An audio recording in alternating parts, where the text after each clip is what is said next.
That nigga said Tomb Raiders. What did he say? Oh, that's him. He was trying to shit on God of War, talking about the direction or whatever it is. He's worried about the direction. I saw the tweet. Because he was talking. He was talking. Oh, that was gonna go direction. We knew that since the moment they unveiled it at E3. Yeah. Like we've been. Remember, in the director commentary, they said. That, we've been trying to tell him they're going in a new direction. So this isn't new. We knew that for 2 years. Remember, they brought that asymmetrical game to Sony, so we don't want that shit. Yeah. All right, here's the thing about those games, guys. You can't just keep dragging the same fucking games over generation after generation after generation. Certain games can't do that. Yeah, without changing stuff. You gotta change stuff. You know, the first Halo, the Halo 5 is basically in essence the same game as number 1. The gameplay, you know, they obviously changed the graphics a little bit to make it look better, but the base of the game and the concept of the game is exact same. They never rebooted that game. It never changed with the generations. And that's the problem with it. Well, some games don't have to change. I think what they did wrong with Halo 5 is once again they took the main character out of the story. I'm telling you. Yeah. They went, some people be like, "Oh no, everybody loves Halo 2." Yo, I was there when Halo 2 launched. Yeah. When people played with the Arbiter, they were saying, "Why am I playing as Arbiter in a Halo game? We don't want Arbiter. We want Master Chief." You can't do that. Like when we buy Spider-Man, right? Yeah. We don't want to play as Aunt May. True.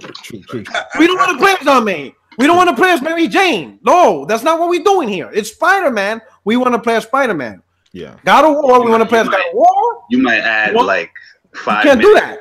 You might add like a little section to it just to change it up a little. Don't even do that. If I control Aunt May to cook eggs, I'm gonna be pissed. Nah, I waited like all my life for the Spider-Man.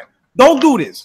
You know what I'm saying? You could maybe add a DLC like they did with Arkham Knight. You had those little side missions, like those little battle arena shits, and you play as Robin, Nightwing, all these other motherfuckers, Catwoman. That's cool. Yeah. But when you play Arkham Knight, it better be Batman. That's the dude we want. You know what I'm saying? Playing the whole game as fucking Nightwing. Fuck out of here. Get the hero. That's just why, and I think that's what they just go back to and stuff. But a game like God of War, it has to evolve because it's an action type game. It's hack and slash. They're not going to survive that the way it is. And we've seen other franchises go through these reboots. Metroid, right? It was a side scroller. They made it into a first person action in Metroid Prime. Look at Resident Evil. It went from the way it was in 1, 2, and 3 to how Resident Evil 4.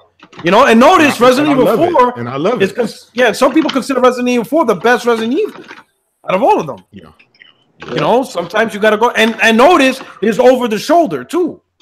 Exactly. Sometimes you get more visceral and just better. You know what I'm saying? When you're closer to the action, and over the shoulder does that. But with that view, you're gonna see a lot more grotesque.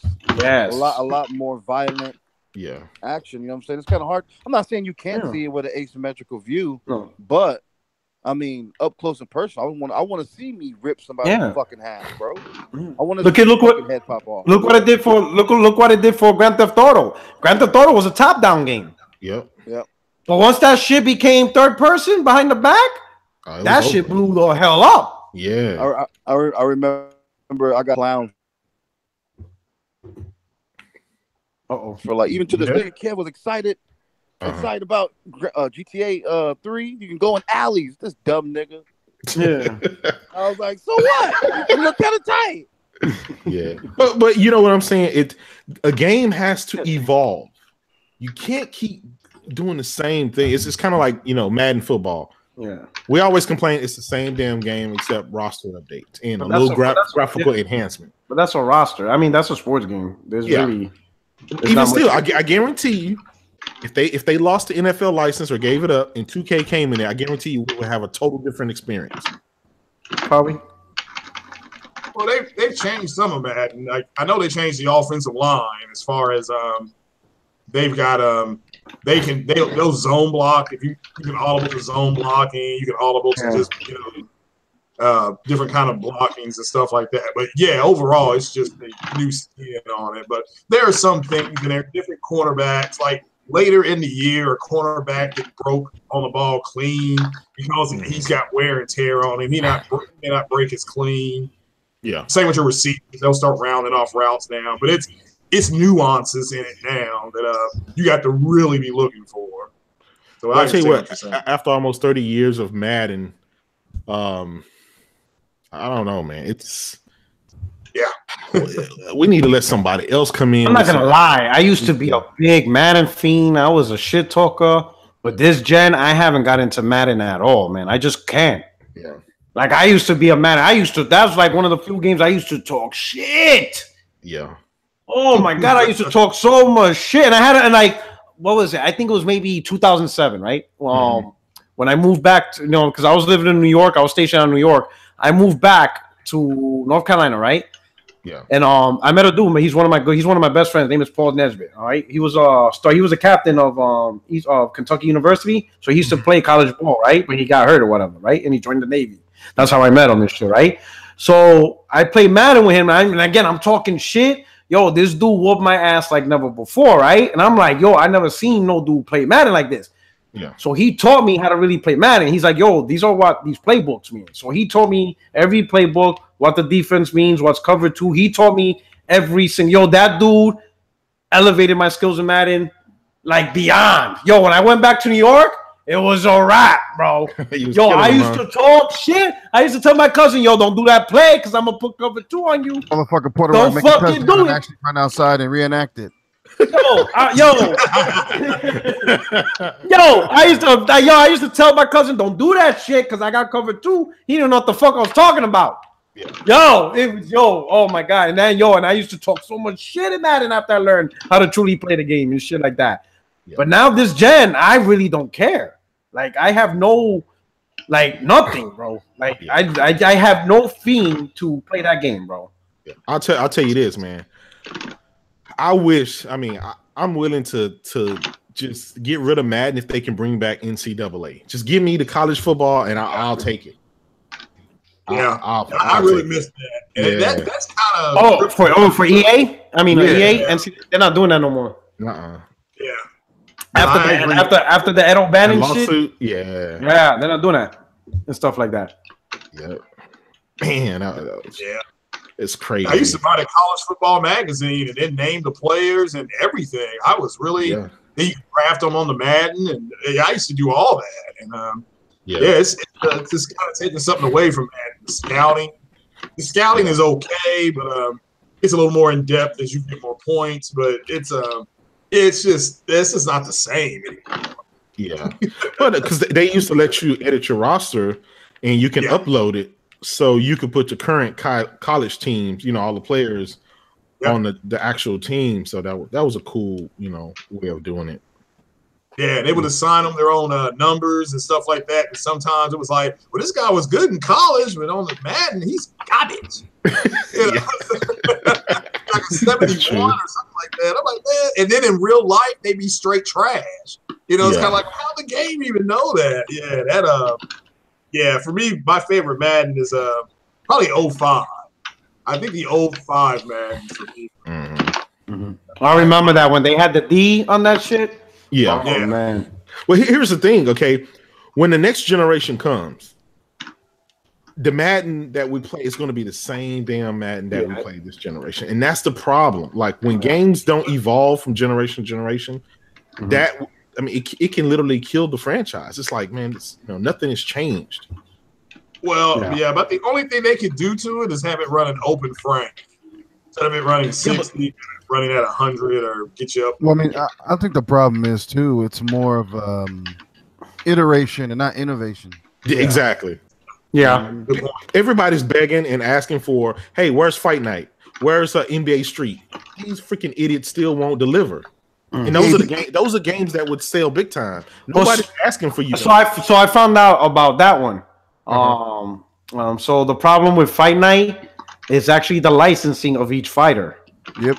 Yeah. So right now, each fighters want money because it's not like the NFL where you have the NFL Players Association. Yeah. And you can deal with them, just one entity.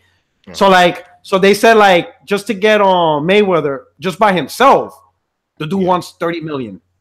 Just by himself, just to have his likeness. Yes, that's what they can't. So it's not profitable. Like Mayweather by himself, they said he wants $30 million if they're going to put him in a game. Yeah. $30 million, just one dude. Shit, that's the cost it takes to make a game. They slapped the door right in that nigga face. Yeah. Mm-hmm. Wasn't he in number 4? You see, the one that had Tyson yeah. He was. I don't know why they just don't say, okay, we're just gonna let you replay 4 and we'll bring the servers back so y'all can play online. I don't know why they won't do that. This is part of another problem too, is the different federations that you have, like the WBA, WBO, all these different divisions. You got to get licenses through them too for those particular fighters that are licensed for them. So I can see why that contract is, but I don't know, man. I just wish we had that. Hell, give us a arcade boxer or something. Like try bring back boxing, bro. Yeah, bring back like EA Big. You remember they had the big division, so it was kind of like their sports, like the arcade type sports. Yeah. Was there a rumor about NBA Jam and maybe coming back? What I've been seeing. So, supposedly, the rumor is Microsoft is developing and funding that game.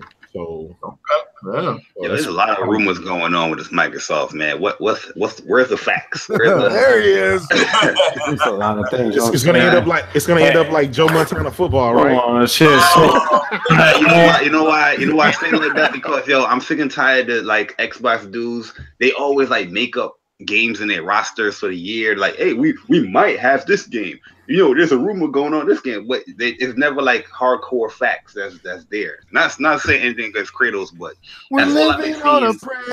Take my hand. You saying they padding the roster? Yeah, they padding it, man. They always making up like a new game. Well, there's a new game that this developer is making, possibly this and possibly that. Like, we're gonna start. Hey, and we're gonna start off. You know what I'm saying? Welcome to the 60 Frames No Lag podcast. I hope you enjoyed this little preview. We're just gonna go down the line. Introduce everybody. We'll go down. Yeah, we've been live. Oh, okay. Just so we could. Just so we could, just go down the line and then we'll continue on with that conversation. So my man all day, what's going on? Straight up fucking Akuma Long fucking. Yo, what up? Yeah, thanks, bro. Appreciate it. What up, chat? What up, everybody on the panel? Let's get it in. All right, we got Craig Harris. Hey now, what's happening? Glad to be here. Thanks for the vine. Ready to get it going. We got Jay Bari. Yo, what is good, everybody, man? Appreciate the invite. Let's have some fun tonight, man. And of course, we got J Dub. Yo, hey everybody, it's your boy J Dub, aka Kratos, the god of PlayStation, in the house once again. All right, so we're gonna jump right in. Hey, so that's what we're talking about. Freaking rumors of Fable being made by Playground Games and stuff like that. So now supposedly Playground Phil Spencer, he asked Playground to take over this project. Apparently, he's still new in development, so it won't be for a while. But here's my thing.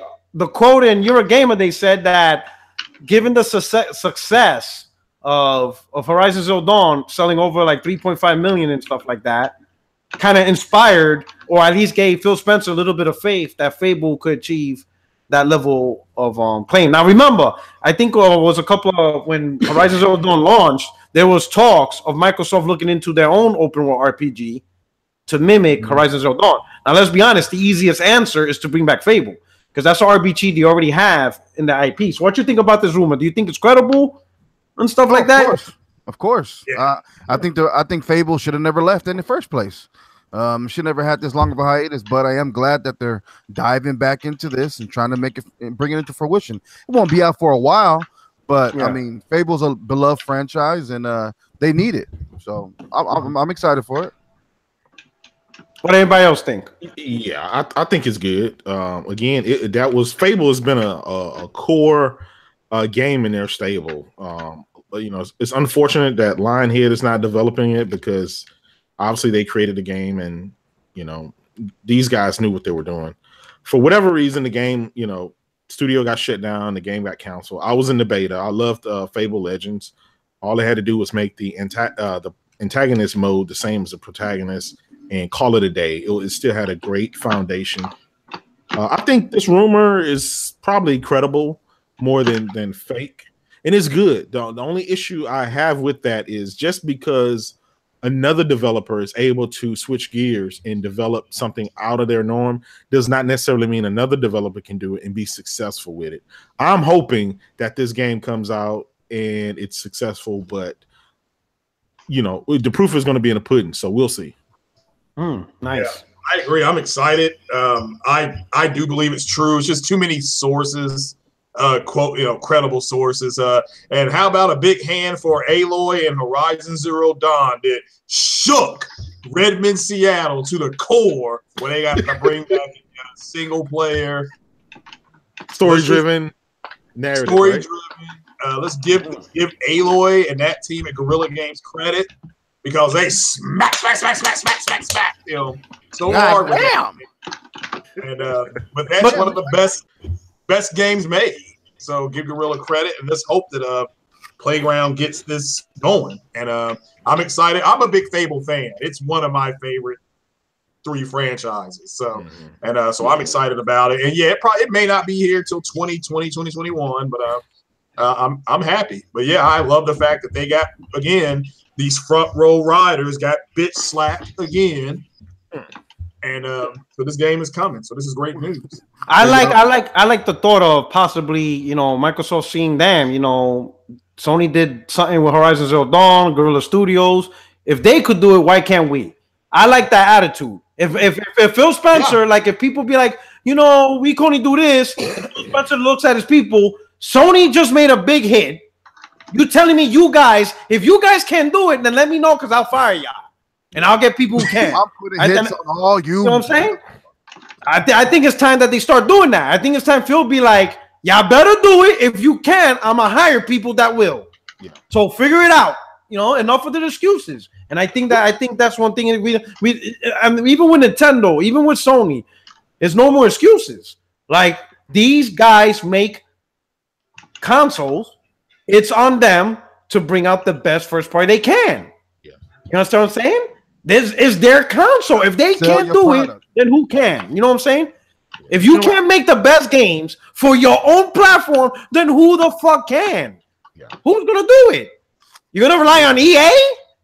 Exactly. You know what I'm saying? That's not how it goes. Exactly. Well, I'll tell you what, Porter Rock.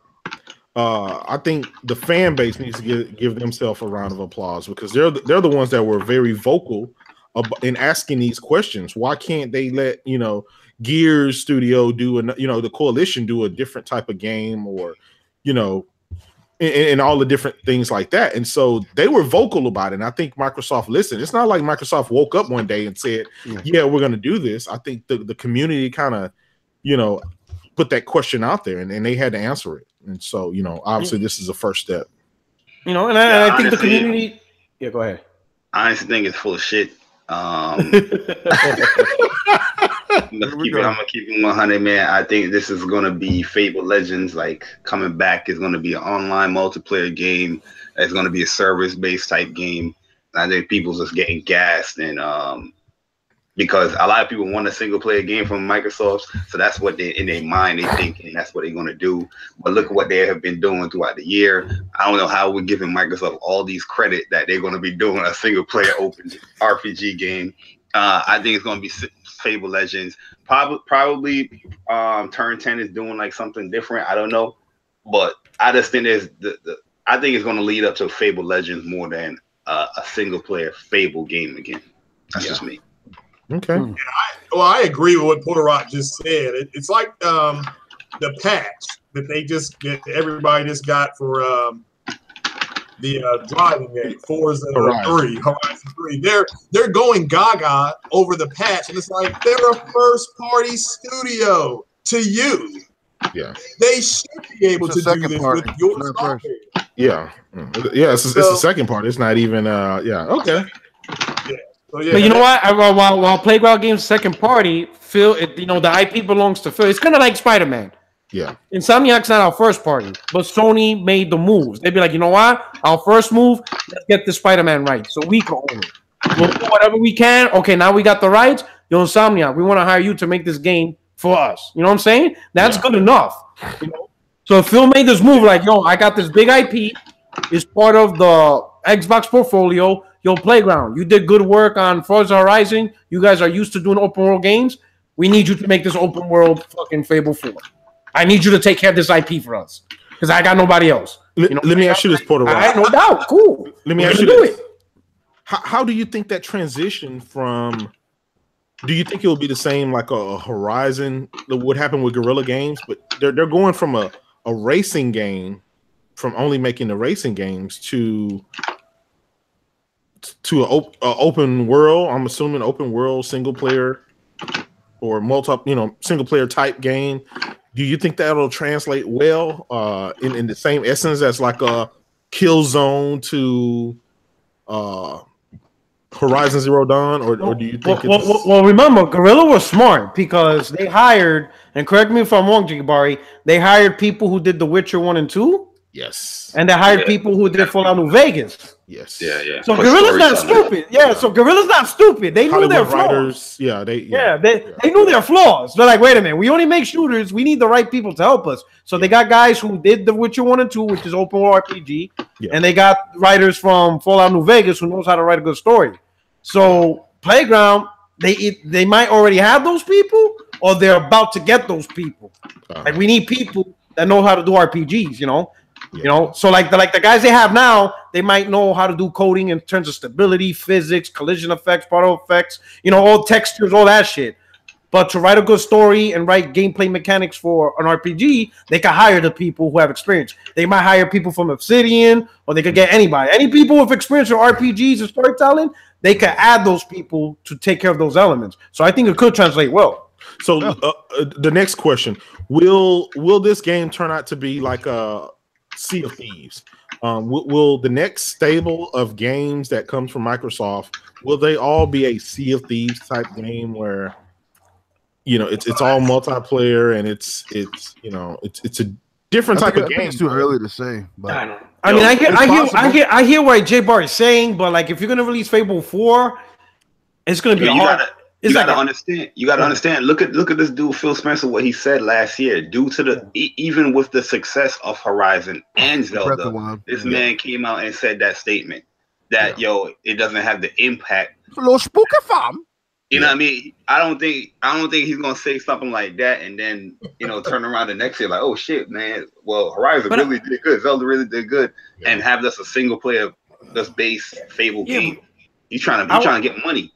I agree with this, but here's the thing, and maybe he see, I don't know, but here's the thing. Sometimes these games themselves, it's not about just the money. I mean, I know that's a big part. Let's say 75%. You want to make money off the game. But I'm just saying. No, I'm saying in general. Oh, okay. But Horizon Zero Dawn, it did more than just make money for the studio. It added to the narrative that PlayStation has games. Yeah. That Sony's not afraid to make new IPs, that Sony's not afraid to let the studios have creative freedom. It does more than just make money. Yeah. It adds to a bigger picture, which gives confidence to the consumers who support the brand. You understand what I'm saying? And sometimes that's what these first-party titles do. You understand what I'm saying? It gives a proper image to your game. There's a reason why, let's be honest, on a technical level, right? Xbox has shit tons of games. Let's be honest. It has a lot of games. But the reason why there's a narrative that has no games is because of the lack of exclusives. Quality. And sometimes that narrative hurts your brand. You can have all the Call of Duties and fucking, Grand Theft Autos in the world. But when you have a narrative that says your console got no games, that hurts. And when the hardcore gamers keep repeating that statement over and over and over, it will eventually trickle down to the casuals. I knew casuals during the PS2 era that only rocked PS2 because Xbox and GameCube had no games, right? But they were only playing NBA Live and Madden and Grand Theft Auto. They weren't playing Devil May Cry. They didn't play Metal Gear Solid.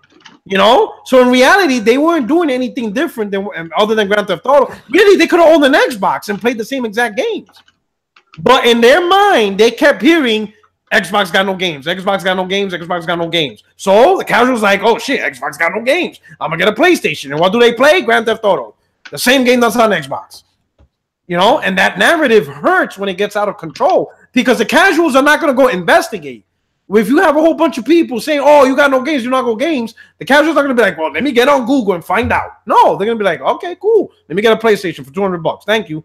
Why? Because it has games, and apparently this Xbox don't. Easy day. And then they go buy Madden and Call of Duty. Go figure. You know what I'm saying? But that's what happens. And I think maybe, hopefully, Phil realizes I have to kill this narrative. And the only way to kill it is I have to bring it. Because at the end of the day, I know people don't want to fanboy about this, but the truth is, if your games can be played anywhere else, then why do I need to buy this product? That question applies to any, and that's not a jab at Microsoft. That shit applies to PlayStation as well. Any console, doesn't matter what you are. If I can play your shit on another device, why do I need your device? Yeah. Why shouldn't I buy the other thing? You understand what I'm saying? Yeah. And Phil Spencer has to get rid of that question one way or another. I know some people, they'll be like, "Oh, he gives options." Let's be real. If he's in charge of Xbox, then be in charge of Xbox. It would be smart. Keep Xbox exclusives, and keep PC Microsoft Store exclusives, Microsoft Store exclusives, like Ages of Empire and all that other shit. Keep that shit exclusive to Windows Store. But keep your Xbox exclusives exclusive to the console, and in between the third-party multiplats, put them both on the Microsoft Store or on the Xbox. Make them shits play anywhere. But the exclusives, keep them exclusives, because you got to tell people you want to buy my box, Because here's another thing: it's not just Xbox being a main platform. You also have to look at it as, what can I do to help this console be a secondary platform? Because if I got PlayStation gamers and that's their primary platform, how do I convince them to, hey, at least buy an Xbox so you can play games you can't get on PlayStation? Well, a lot of PlayStation gamers are like, I don't need to buy a box. I got a PC.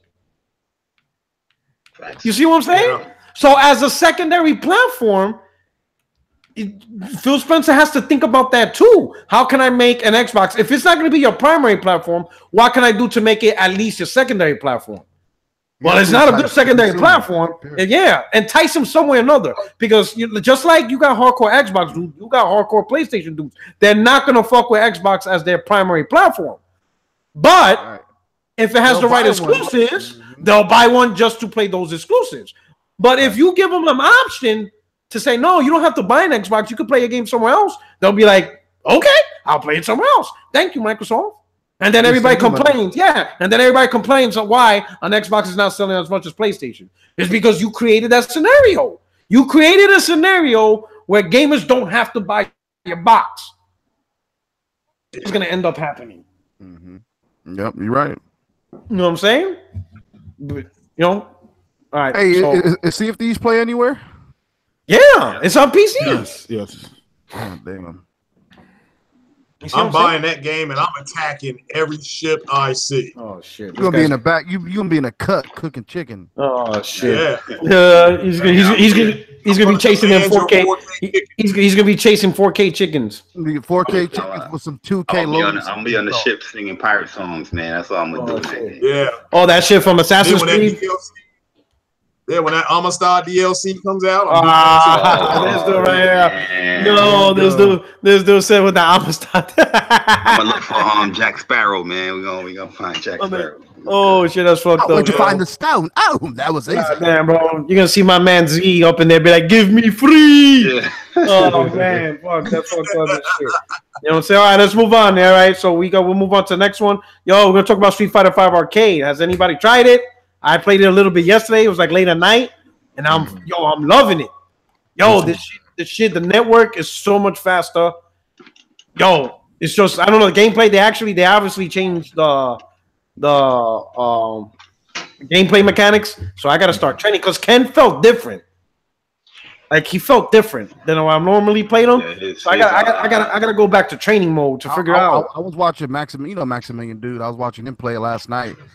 And he was playing arcade mode, and he had some slowdown, some big time slowdown. Oh, really? Like the game was dropping like at least the 10 frames, like it was like in slow motion. And he restarted his game, and he said every time he parried, it did it. So it probably need a soft patch or something. Yeah, I noticed some characters were faster, like Cammy. Like you know, her roundhouse is super fast now. Because you know, normally I do the combo where you know, like you know, you do a high kick, you know, jump high kick, low sweep, right? Yeah. So when I'm about to do a slow sweep, the dude counted it real quick. I'm like, yo, this chick is fast now. So I'm like, man, I gotta go back into the damn dojo. Like, what's going on? Ken's walk speed has increased. Some of his damage decreased though, but his hitbox has increased. Everybody hitbox like down heavy punch has increased, but they want to make sure people use that as anti-air more instead of just light jabs. I hated that the light jab. Yeah, thing. I'm like, this is so stupid. I didn't like that either. Yeah, but a lot of some characters definitely got changed for the best. Sometimes some characters got changed for a little bit for the worse. But the new V trigger does add a little different nuance to each character. So yes, like Ken's Shinrupa. Yeah, I love it. That can lead up to like Tatsu, or it can lead up to like a super at the end. You know what I mean? His stuff, it doesn't do that much damage, but the lead up potential is good. Ooh, yeah, I did notice that they did dumb them down just a little bit. Because you know, I was playing last night. I'm like, man, like some of these moves would have killed the motherfucker by now. I'm like, all right, I see what they did, yo. So I want to check them out. Yeah, I definitely. I cannot wait till they release Sagat. Oh, I'm feeling. Last one. Oh no! But you think they're gonna? Here's the thing, though. They have to. Obviously, he's not gonna be out in time for what's that shit on June? Evo. Fucking yeah, Evo. He's not gonna be out in time for that. But do you think he'll be out in time for Capcom World Cup 2018? The Capcom Cup 2018. He will. The thing is too. I think he was gonna be available for that. But the thing is, Capcom has been working pretty fast when it comes to Street Fighter. Like usually, like last year and first season, it's always been like some late stuff where if there was an AE patch, it would have been there for like 9 o'clock, 10 o'clock at night East Coast time. You know what I mean? But this patch was available like 12 p.m. You know what I mean? 3 p.m. Eastern time. That's pretty early. People still at work, and I was like, oh damn, people playing AE right now. And so the way how they've been moving, releasing the character, you know what I mean? We already know that they was gonna release Sakura, right there, day one. But I feel like they're much speedier with what they're doing, so the characters might get much speedier with releases. So hopefully I'm gonna assume like a monthly thing, but we'll see, man. They in my good graces right now with Capcom, man. I'm liking what they're doing with AE. The arcade mode is dope. You know what I mean? Even the little stuff like getting the gallery and the costume preview, that stuff is dope, man. Because you can see everything now and check stuff out. I like it a lot, man. What they doing over here with AE, and Sakura is out, so you already know Bay is here. Yeah, and I'm having that fun already with her. That's your chick. Yeah, Sakura. That's your sex robot right there, Sakura. That's your sex robot. That's a sex doll right there, man. That's your sex doll right there, Sakura. Yeah, you know what I mean. I love Sakura, man. I always love Sakura. So Karen, she gotta fall back a little bit. Snap! It's Sakura time. Back to the show those. Yeah, so yeah, I'm definitely gonna play the other modes today. I want to check it out, man. I really like, and I like the intros now and how everything started. I'm like, man, they really the whole UI just pops a lot more, man. I like it a lot, bro. Yes. What I like, because I'm gonna tell you, last gen I felt salty, and like nobody understood what I was talking about. So I was like, and especially I wasn't on YouTube and there was no Twitter, so I was the only asshole in the forum. So I bought Street Fighter 4, right? And they do the players, the updates. And then they got rid of it for Ultra Street Fighter 4. And I'm like, you expect me to buy this shit again? I'm like, nah, Capcom, you need to update shit so that way you don't split the community. And they didn't do that. And I was voicing my opinion on that, and everybody was jumping on top of me like you're a fucking retard. Because they didn't understand what I was talking about. I'm like, I already bought the game. Why are you making me rebuy it? Yeah, because I already have the game. Didn't they split the lobbies? Yes, that's it. Like, if you wanted to play with people who was playing Ultra Street Fighter 4, you had to buy that game. Yeah. And I'm like, that's bullshit, Now, they didn't do that, They updated the game, Like, if you bought Street Fighter, if you're buying Arcade Edition now, cool. But all the people that originally bought Street Fighter 5, we didn't get dissed. They kept us updating. Obviously, you still have to buy the characters yourself. You know, if you already own it, good. If you don't, you know, they made it cheaper to get. But they didn't split the fan base. They kept it going. And that's the way fighters should do it, man. That's the way to do it. You know what I'm saying? And I think a lot promised that too. They said that they was going to do that for Street Fighter 5, and they living up to their word with it. So, hey, Barry, but the stages, they don't come. You have to buy them still, right? Separate. No. Yeah. Yeah, the stages you can buy it with your fight money, Yeah. or buy it with just regular money. Yeah. I buy all the stages. So Yeah, Porter Rock, let me ask you, is it better than Killer Instinct? Oh, don't even bring it oh up. man, You know what, man? My man, shout out to Kid Smooth. My man got mad. Yo, here's my thing. This is all I meant by that tweet, right? Because, you know, I'm thinking, you know, I was looking into Killer Instinct. I only had Jago character, and he's kind of corny. Or, you know, randomized. And I'm not feeling it. So I go to forums, and nobody's really talking about it. So I'm like, yo, is there any rumor of a Killer Instinct 2? Because Killer Instinct 1 is pretty much washed, right? Yeah. They're not doing another season pass. They're not doing, you know, another character. They're not adding more character, anything. It's pretty much. So I'm thinking maybe, you know, there's rumors of Killer Instinct 2 coming around the corner. I don't want to pay for Killer Instinct 1 if Killer Instinct 2 is around the corner. You know what I'm saying? I'll wait a couple of months because I got Arcade Edition. Soul Calibur's coming. There's plenty of fighters for me to enjoy up until Killer Instinct 2. But let's keep it real. Why was that, bro? Let's keep it real. KI is a premium AAA arcade game. Period. It's not a bad game. It's just back in the day, it was just a how you say it? Like it was like an urban legend. You know what I mean? Like it was cool, but we didn't go head over heels for that game. We was playing MK, we was playing Street Fighter, we was playing Eternal Champions. You know, that was another gem. But what I'm saying is, KI is based off tropes. The whole game's based off a trope, all based on stereotypes in the 90s. So it wasn't built to be super premium. It just ended up, you know, taking off with KI. Was it 1 or 2? One of them, they kind of excelled a lot. But Gold Edition. with Gold Edition, when Xbox got it, you know, I was pretty excited. I mean, at launch, what did it come out launch, right? Yeah. So I mean, it looked good. It played well. It just didn't feel like it had that AAA budget. It felt like it was an arcade game, you know. And I think that game needs the money. It needs the love. It needs the love by Microsoft, and they're not giving. Yo, people complain about incomplete games, and they complain about free to play model. Well, they had a good free to play model and all that, but KI was definitely an incomplete game. With it, they didn't split the community because at the end of the day, the game is free to get into. You know what I mean? If you wanted to pay for the game, you're just paying for the characters. But I just think the game wasn't as good as everybody think it was. I think people mostly hyped it because it was basically that Xbox exclusive fighter. You know what I mean? People played it for the first couple of months, and they just died. Just look at season 3. They was talking about how KI have all these active players playing on there, and you know they got amount of these unique users. Season 3 came out. That game is dead in the water. They're not in the tournament scene. You know what I mean? You got to go to like your own specific like locals for KI. But when it comes to major tournaments, they are not there.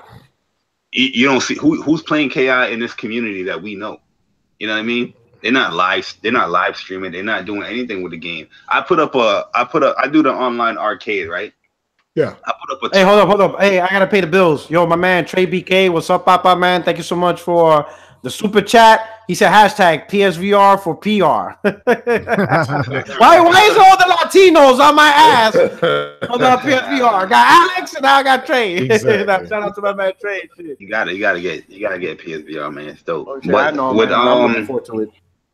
What I was saying, I put up a poll for the online arcade because, you know, we're trying to expand more than just PS4 stuff. So I was like, okay, Xbox, PC, and Steam as Killer Instinct. Let me see the interest. This had been like my 4th time trying to get people interested in KI in the Bang Bang groups and Facebook groups, and people just not interested in playing it. You know what I mean? If I say fuck Xbox, they come in droves. Money when they fuck your mouth is. Play your fucking game. Yeah, 100 comments in like 5 minutes. Hey, fuck you, J boy. You know what I'm saying? Well, I say, hey, you guys interested in earning money and playing KI? Vote yes if you want a tournament. Yo, dudes were voting no. You know what I'm saying? I was like, what is going on here? Yeah. I don't know. It needs some love, man. It needs some money and love, man. It's like a female, you know what I'm talking about?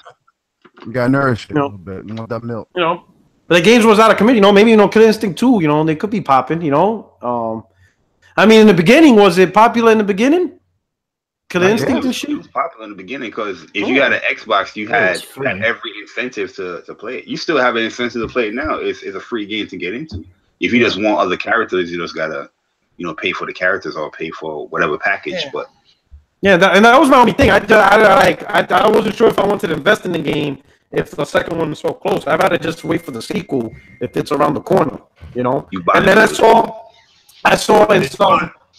I saw in like one of the forums, KI, one dude said that like quite often he would fight the same character, and I'm like the same player online, and he's wondering like, yo, is this community dead? Because I already fought this dude like 12 times already. I'm like, yo, what are the odds of being matched up with the same dude? Yo, people were saying that with Marvel versus Capcom. Like Marvel versus Capcom, I had issues with that where I'll fight the same character person. And people's like, Marvel's dead. But KI is the same thing happening for like a good almost 2 years, and you got people defending it. And it was not dead. But you saying Marvel's dead or Streetfighter is dead. That's when I think the post went left. When the Streetfighter people. Yeah, when you said Streetfighter's dead, and everybody's like, hey, Rock, you're buying, bro. Am I buying? Yeah. Buying. All right, let me back up. Yeah.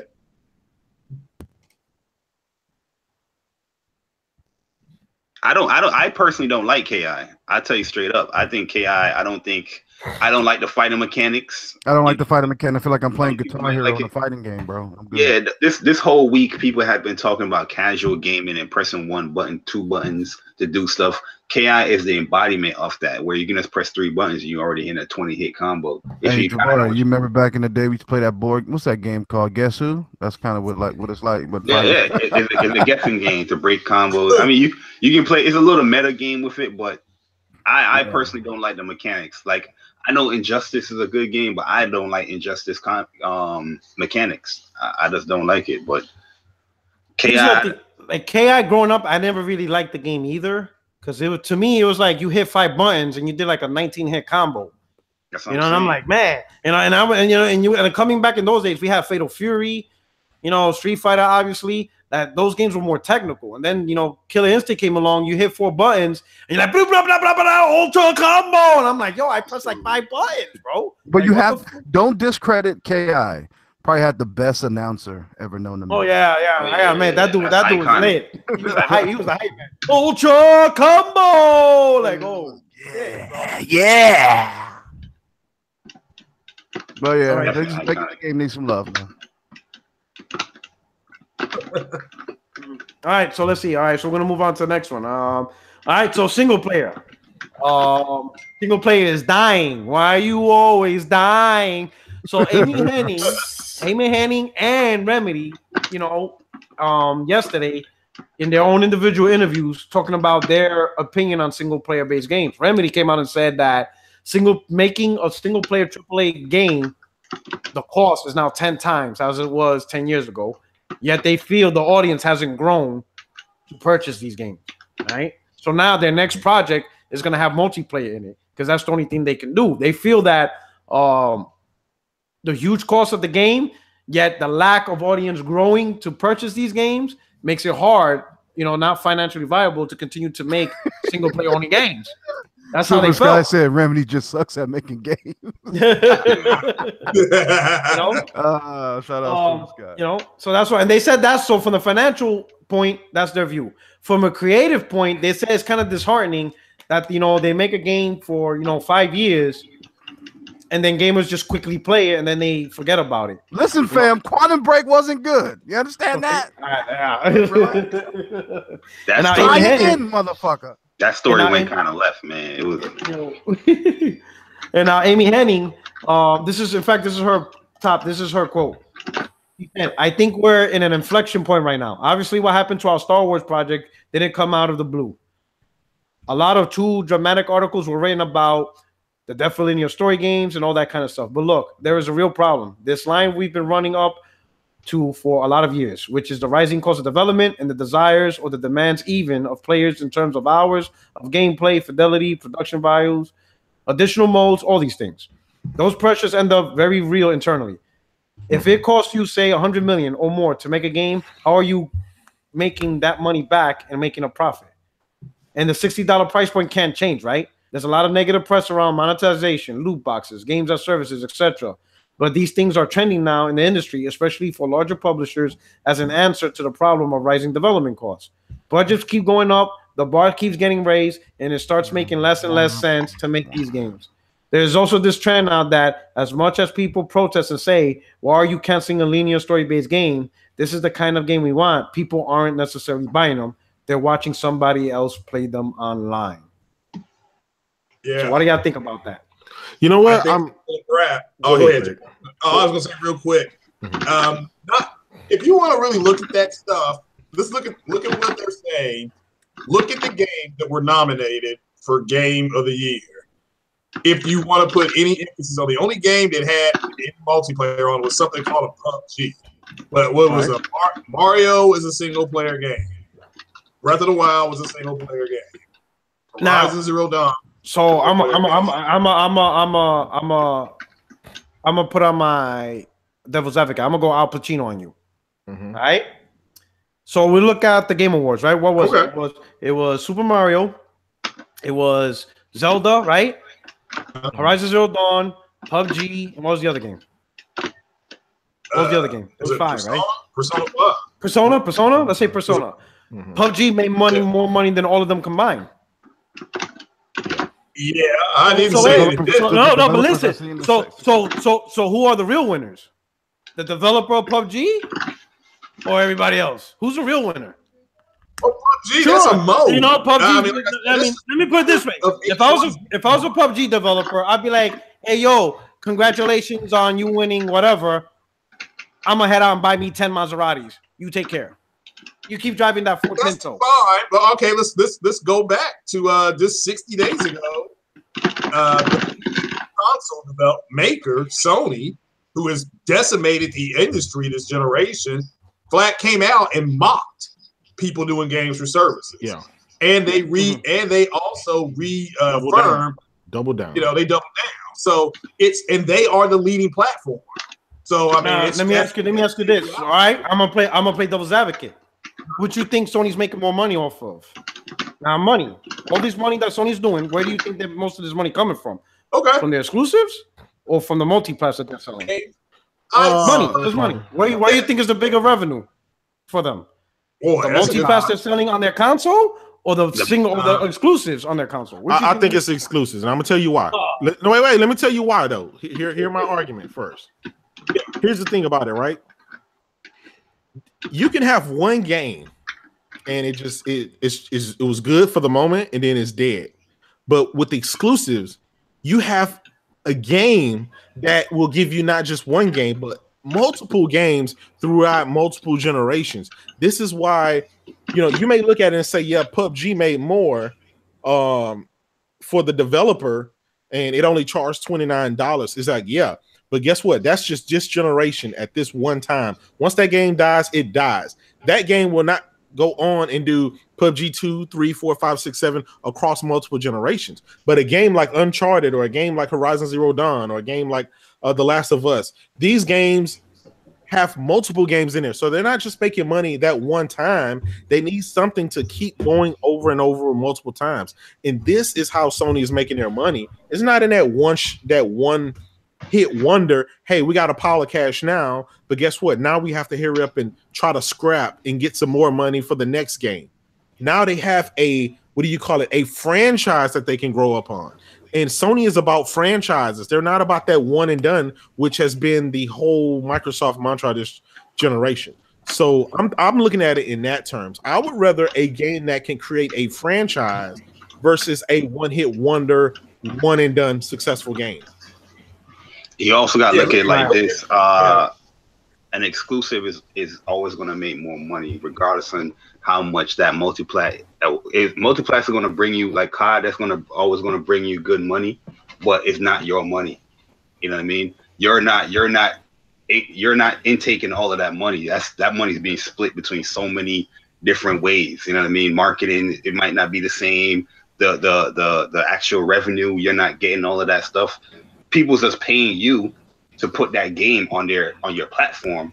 But at the end of the day, it's not all your money. With the exclusive, yeah, it's coming out of your first party stuff and your funding, but anything that you earn from that is coming back to you. You know what I mean? You're not splitting it up. Right, so let me make up 2 points on that. First point, let me address Kratos, right? You're saying, the longevity of the franchise where they make their money. So right now, let's say God of War, right? Mm-hmm. God of War is a little over 20 million copies across all titles, like 25 million. That's to include the Vita. I mean the PSP. Okay. So PSP, the remasters, the original releases on consoles, they're like 25 million. Okay. And that's the lifetime of God of War. Okay. PUBG is already at 30 million, and it's only been out for a year. Not even a year. It came out in March. 30 million. You already surpassed. You already beat out God of War. Wait. Okay, hold on, Porter Rock. This is what a misconception is. Yes, that franchise has sold 30 million copies, but you have 27 million of those copies are on the PC, which is a whole different ball game. I don't mix PC into this. Right now, we're talking about. I'm not doing. I'm just talking about development of games. Making money. Keep in mind the PUBG developer. They put very minimal input into this game, right? The base game was there. It's just a mod. All they did was just mod somebody else's modded game, which makes it worse. Exactly. Doesn't that make it worse? Yes. I'm talking about. Isn't that even more embarrassing that a mod is more successful than God of War? Yes, but how many of those mods, right, are going to go on to be successful? Do we want an industry full of nothing but mods? No, I'm not saying that. What I'm trying to say is we got to look at it from Amy Henning's perspective. She has children too. Yeah, come on. You got to feed people too. Yeah, got people to feed. Come on. I get it. Really? Am I being real? Think about it. I guarantee. Really? Think about it. You could look at The Witcher, right? Witcher's a great game, right? Yeah. Awesome game, fantastic. Probably some people say one of the best games of generation. It sold 7 million. I guarantee CD Projekt Red will love that 30 million seller. That fucking. How much did the franchise sell? That's a franchise. What about over 3 Witchers? Look at Gran Turismo. That thing is 70 million. Plus, but that's spanned over. Rockstar don't have to make a game ever again. They can just be like, we're done. We're done making games. You're right. Okay, but how often does that happen, bro? How often does that happen with games? This, you know what, PUBG, you can't really compare in this situation because that's a phenomenon right now. Yes. That is that's like the Wii. Once every generation, like one time in every generation, a game will come out or something and be that phenomenon for that generation. And right now it is PUBG. But this whole thing, I mean, I had to jump on. Sorry, guys. I had to jump on because whenever anybody's talking about single player games dying, I got to call bullshit on that. I do. I mean, honestly, I think what these developers are trying to do is sway people into believing that because they want to sell us. They want to nickel and dime us on every game they put out. They want to put out all these modes to where they squeeze every last dime from us. Yep. And I'm tired of that narrative because if you look at games that have come out, like even Horizon Zero Dawn, as much as some people will tell you that game didn't sell well, it did sell well. It sold very well. Based on the game alone, it made $100 million, over $100 million on the base game alone the first year. Now we've got a game, we've got the DLC on top of that. So they're making more money on top of that. Single player games do very well. They just want more. Companies want more. It's a business. I understand. They want to make more money, but they have to understand there's lines that shouldn't be crossed, that you shouldn't just gouge people for every last dime because, as a consumer, I'm going to get tired of it. It's an excuse, right? This is an excuse these developers make for making shitty ass game. I'm of the mindset, if you make a great game, the people will buy it. If you create shitty games, it doesn't matter if it's single player or multiplayer, people are not going to buy it. Look at Lawbreakers versus Zelda, Breath of the Wild, Horizon Zero Dawn, Uncharted, on and on and on and on and on. So the developers want to say, hey, these guys are making all this money over here with minimal input. We want to do that. you guys are not buying our games anymore. No, people are not buying your specific game. Yeah, Kratos. That game was crappy. Perfectly said. Let me pay the bills real quick. $10 super chat. My man Lionel, you know he's coming through. Nice. My man said certain games may not do crazy numbers, but those games can bring in new people to the platform or make the platform more appealing so that Sony can knock it out of the park with a PUBG or multiplayer game. Well, see, it's not. To me, it's not about Sony versus Xbox in this situation. To me, it's about developers versus gamers. Honestly, they all are in the market to make as much money as they can. Sony, Xbox, Nintendo, it don't matter. You pick the console; they're in it to make the most money. And the thing is they are all looking for games as a services right now. That is the hot commodity. That is what is selling. That is what is making the most money. And they want to preach to us and make us believe that. They want us to drink that Kool-Aid that, hey, single players just aren't doing it for us anymore, guys. We're spending so much money. Well, stop spending so much money on goddamn advertising. Who wants to spend $100 million on a fucking game's advertising? Put that into games. Right. Stop with that shit. If it's a good game, it sells. That's the point. And Kratos said that perfectly. Games out there that aren't doing well, it's because they're shit. That's why. All right, so let me help you out. Devil's advocate again. Let's name all the games this gen that sold over 15 million. Call of Duty. Over 15 million. Call of Duty. Division. Ghost Recon. Destiny 1. Destiny 2. The Maddens. 2K18. Notice, and as I go down the list, I guarantee it won't be a single player game. Every Grand Theft Auto, Overwatch, PUBG. Somebody name me one single player game that's a 15 million seller this gen. Just give me one. Just one. That's all I'm asking. Just one. I understand what you're saying, but the point is that I'm trying to make is that they still make money. They're not huge sellers like these other games. But look at it from a developer's make money. Look at it from a developer's perspective. Every game that's like a 10, 15, 20 million seller is a multiplayer game. And these dudes make single players. They'll be lucky if they could get half that. Put around. So after a while, if you have a college degree, you know, in making games, right? And you're like, fuck, I could make much more money going after what's selling. Like these dudes make games. But Porter Rock, you failed to mention one thing. You failed to mention one thing. All of those games you mentioned have a continuous revenue stream. They're constantly putting shit out there for people to buy. Now they have to keep putting money into that as well. So you have to understand that. Now, for these single player games, usually it's one and done. They put the game out there and it's done. And they don't have to go back and add elements to the game. They don't have to put something in there to sell more product to because they have to continuously have servers up or whatever the case may be. Those other games, they've got bills to pay with those games. So they have to continuously have that revenue stream. Now, that's where they nickel and dime us and everything. But I'm just saying, these single player games are doing just fine. Yeah. They just want to be greedy right now. That's what it comes down to. Look, check this out, guys. This is what happened, right? The beginning of this generation, you remember the people said, oh, gamers, gaming is dying. Everything in the future is going to be mobile. People want to play mobile. They want to play Candy Crush. This is what makes, you had all these developers actually on that bandwagon. They were spending all their time. What was it? Sega was part of that. Let's change the whole structure. We're going to do everything mobile. And guess what?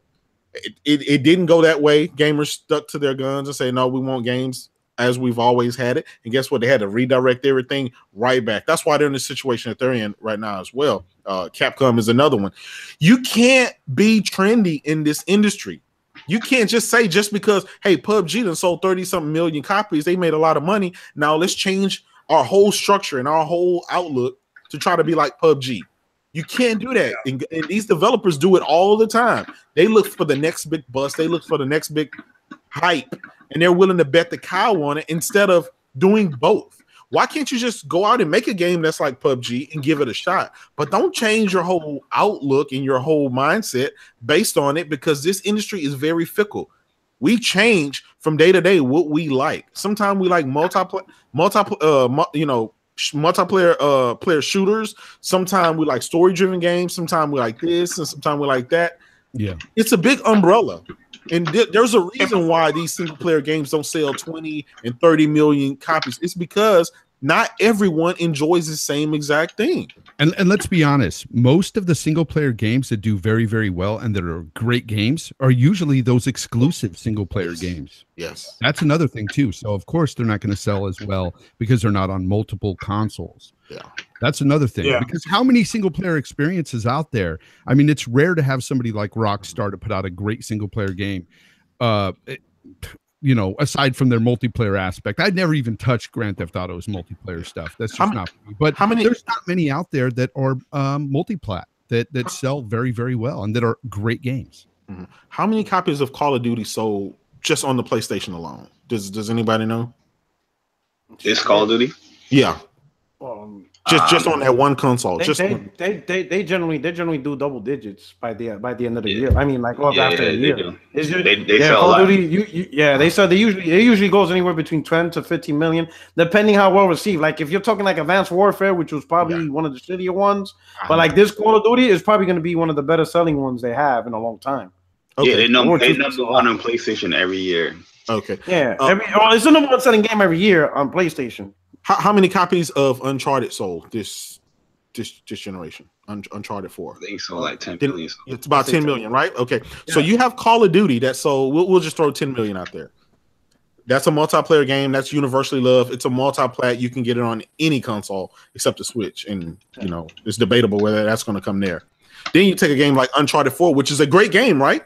Yeah, of course. People adored it. It broke the graphic mold. It was a good game. People decided to, guess what, spend their money on that, and it sold 10 million. Okay, multiplayer versus single player. It is what it is. If it's a good game, people will buy. Zelda Breath of the Wild, people bought more copies of that game than Switch consoles at the time.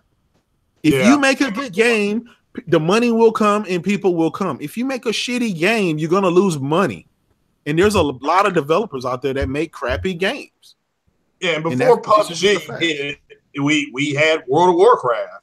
World of Warcraft broke the mold for just having open world, continuing just to bring you content, and you bought the content, and that's what every one of these developers wants to go to. So I do agree. They with Jay Fonz and with let me pay the bills. Lionel said, funny thing is those games that sold 20+ million wasn't created in mind to sell that much when they first started out. They just made a good. They just made a good, and it broke out and stuff like that. But here's my thing. Like Call of Duty, all right? So you compare one Call of Duty to Uncharted 4, but Call of Duty sells 10+ million every single year. No, I get it. But that's why I say I do not believe Sony makes more money on Uncharted 4, because I understand Jay Barry's point saying they get all the profit. Mm-hmm. But what he didn't mention is they're also responsible for the development and the advertisement of that game. Yeah, Sony's not responsible for the cost. Sony's not responsible for the cost at all. They're getting free money. But how many games came out of that franchise? You had 5 games that came out of that franchise. Sony markets for Call of Duty. When you see those Call of Duty commercials and stuff, you're going to see the PlayStation only. That's not Activision paying for that. That's Sony's marketing the game. Mm-hmm. They want that game because it's just the biggest revenue generator. Yeah, I guarantee Sony made more money off of Call of Duty, Battlefront, Destiny, and all that compared to the IPs, compared to the exclusive IPs. Yeah, here's another thing, and I think Kratos, you touched upon this earlier. I'm not sure before I got here, but here's the thing: when you sell a single player game, it may do very well at the beginning if it's a really good game, get a lot of buzz, then it tapers off. But there are still those people that even a year, 2 years, 3 years out, that'll go back and buy those games, those single player experiences. Whereas these multiplayer games, they're not buying the old Call of Duties. They're not buying the old versions of these games. They're buying the latest one, you know? So that's another thing too. It's hot for the moment. Let me another shout out, to pay the bill. My man Trey BK, $5 super chat. He says, "Damn it, Lionel, I want to play Xbox exclusive." What? Hashtag PS VR for PR. Man, you keep I'm not gonna take this harassment. I'm hashtag need to. All right, hey. I think where it's getting misconstrued a little bit is that like you comparing Call of Duty like their sales, and you're looking at it like a Horizon 3 million their sales. Let's say Sony will obviously want to take a Horizon that do Call of Duty sales, any day rather than Call of Duty doing Call of Duty sales, because you're going to generate more money doing that because that's more in-house. You don't have to pay all these other departments or pay all these other people. That money's not trickling down from other areas. It's coming straight towards you, and whatever within your department you pay for. You know what I mean? But that is easy money right there. To me, the real value from Sony's, the reason why, all right, here's the thing. Sony is definitely all in on single player experiences because it's more than just the profit of the game. Again, like I said earlier, it's the narrative that the console has more games than than the other computer. Like I said, I guarantee half the PlayStation fans that says PlayStation got more games than Xbox are playing the same games Xbox have. They probably don't even have those exclusives, but in their mind, they own the console that has the most games, even though they're playing the same exact games available on Xbox. They just don't realize it. You're right. Because they don't care. You're right. That's what exclusive does for Sony. Exclusive does that for Sony. It builds a narrative. Yeah, there's some people out there that just like knowing that they have the ability to get whatever they want. You know what I'm saying? They like having that at bay. Sure, I could see that. And it costs. And also, I seen that shit all the time with Splinter 2. Yo, I have boys that be like, "Yo, this shit is dope. Yo, Xbox got no fucking games." I'm like, "What you playing? Splinter Cell." And I got this dude. I got disagree with Porter right there too, man. When it comes to the whole Sony narrative, it's not just to say that you got more games here. If you listen to all the devs and what they're saying, that's the game that they want to do. Yeah, it's not that they tie into we got to do this game because it's going to generate money. Look at Dreams. Mm-hmm. You know what I mean? If it was just about of course they want to make money, but you obviously these devs, these Sony developers, they're making games that they actually want to do. Some of them want to do a single player game. I'm not talking about that they don't want. What I'm saying is Sony understands, especially after the PS3 fiasco, that they have to release exclusives, because the one thing they hated, I guarantee what I heard them the most with the PS3 were the first 3 years when people were saying PS3 got no game. You gotta pay some bills. Because that was the narrative. All right, let me pay some bills, okay? My man, Wes Brighton, he said COD makes Sony more money because it sells PSN games like Horizon don't. All right, so we're gonna touch back on that. What I'm saying is this: I'm not saying the philosophy of Sony. I understand Sony's gonna allow developers to make the games they want. All right, but what Sony understands is we need exclusives, so that way the narrative of we got no games doesn't hurt us. Yeah. Because PS3 have multiplats too. Yeah, but that didn't matter because Sony, the PS3 didn't have exclusives in the beginning. 360 was getting all the exclusives, so people be like, "Why the fuck am I gonna pay $600 for a PS3 that got no games?" Yeah. You understand what I'm saying? Sony understands we need these exclusives because it builds a narrative. Because you cannot have a gaming console and the narrative is you got no games. That shit's a death sentence. Yeah, it doesn't matter if you got a game that plays. So for Sony's end, I could see why. Sony's going to be all in on single player games because they get more out of it than just the actual profit. But like a company like EA, they don't care about the console war. They have nothing else. To them is we make a game, it needs to be profitable. Yeah. We need money, and not just slightly profitable. We want to bang big bucks because we got games that deliver big bucks. So we're not going to settle for a game that just makes a little bit of money. No, we want big money from you guys. But here's the thing, and that's why I think that's the issue. The developers now are whining that these games are expensive. They cost $200 million to make. Well, here's the thing: Horizon Zero Dawn, as great as that game was, as gorgeous as it is, it cost $45 million to make. Facts. Grand Theft Auto 5 cost $265 million to make. Let that sink in. So think about it. They were able to get this game out at $47 million. It's a single player, story-driven narrative. A pretty long game. Grand Theft Auto 5, which is universally loved and known. I mean, it's a juggernaut. The thing is still hitting MPD every month. $65 million. If that game would have went belly up, which we know it's not going to go belly up, and those games are solidified in history books. It doesn't matter. The Grand Theft Auto 6, whenever it comes out, it's going to sell like hotcakes as well. Yeah, it's a multi-plat, $265 million to make. So that's more risky to make a multiplayer, multi-plat type game than it is to just make a story-driven narrative.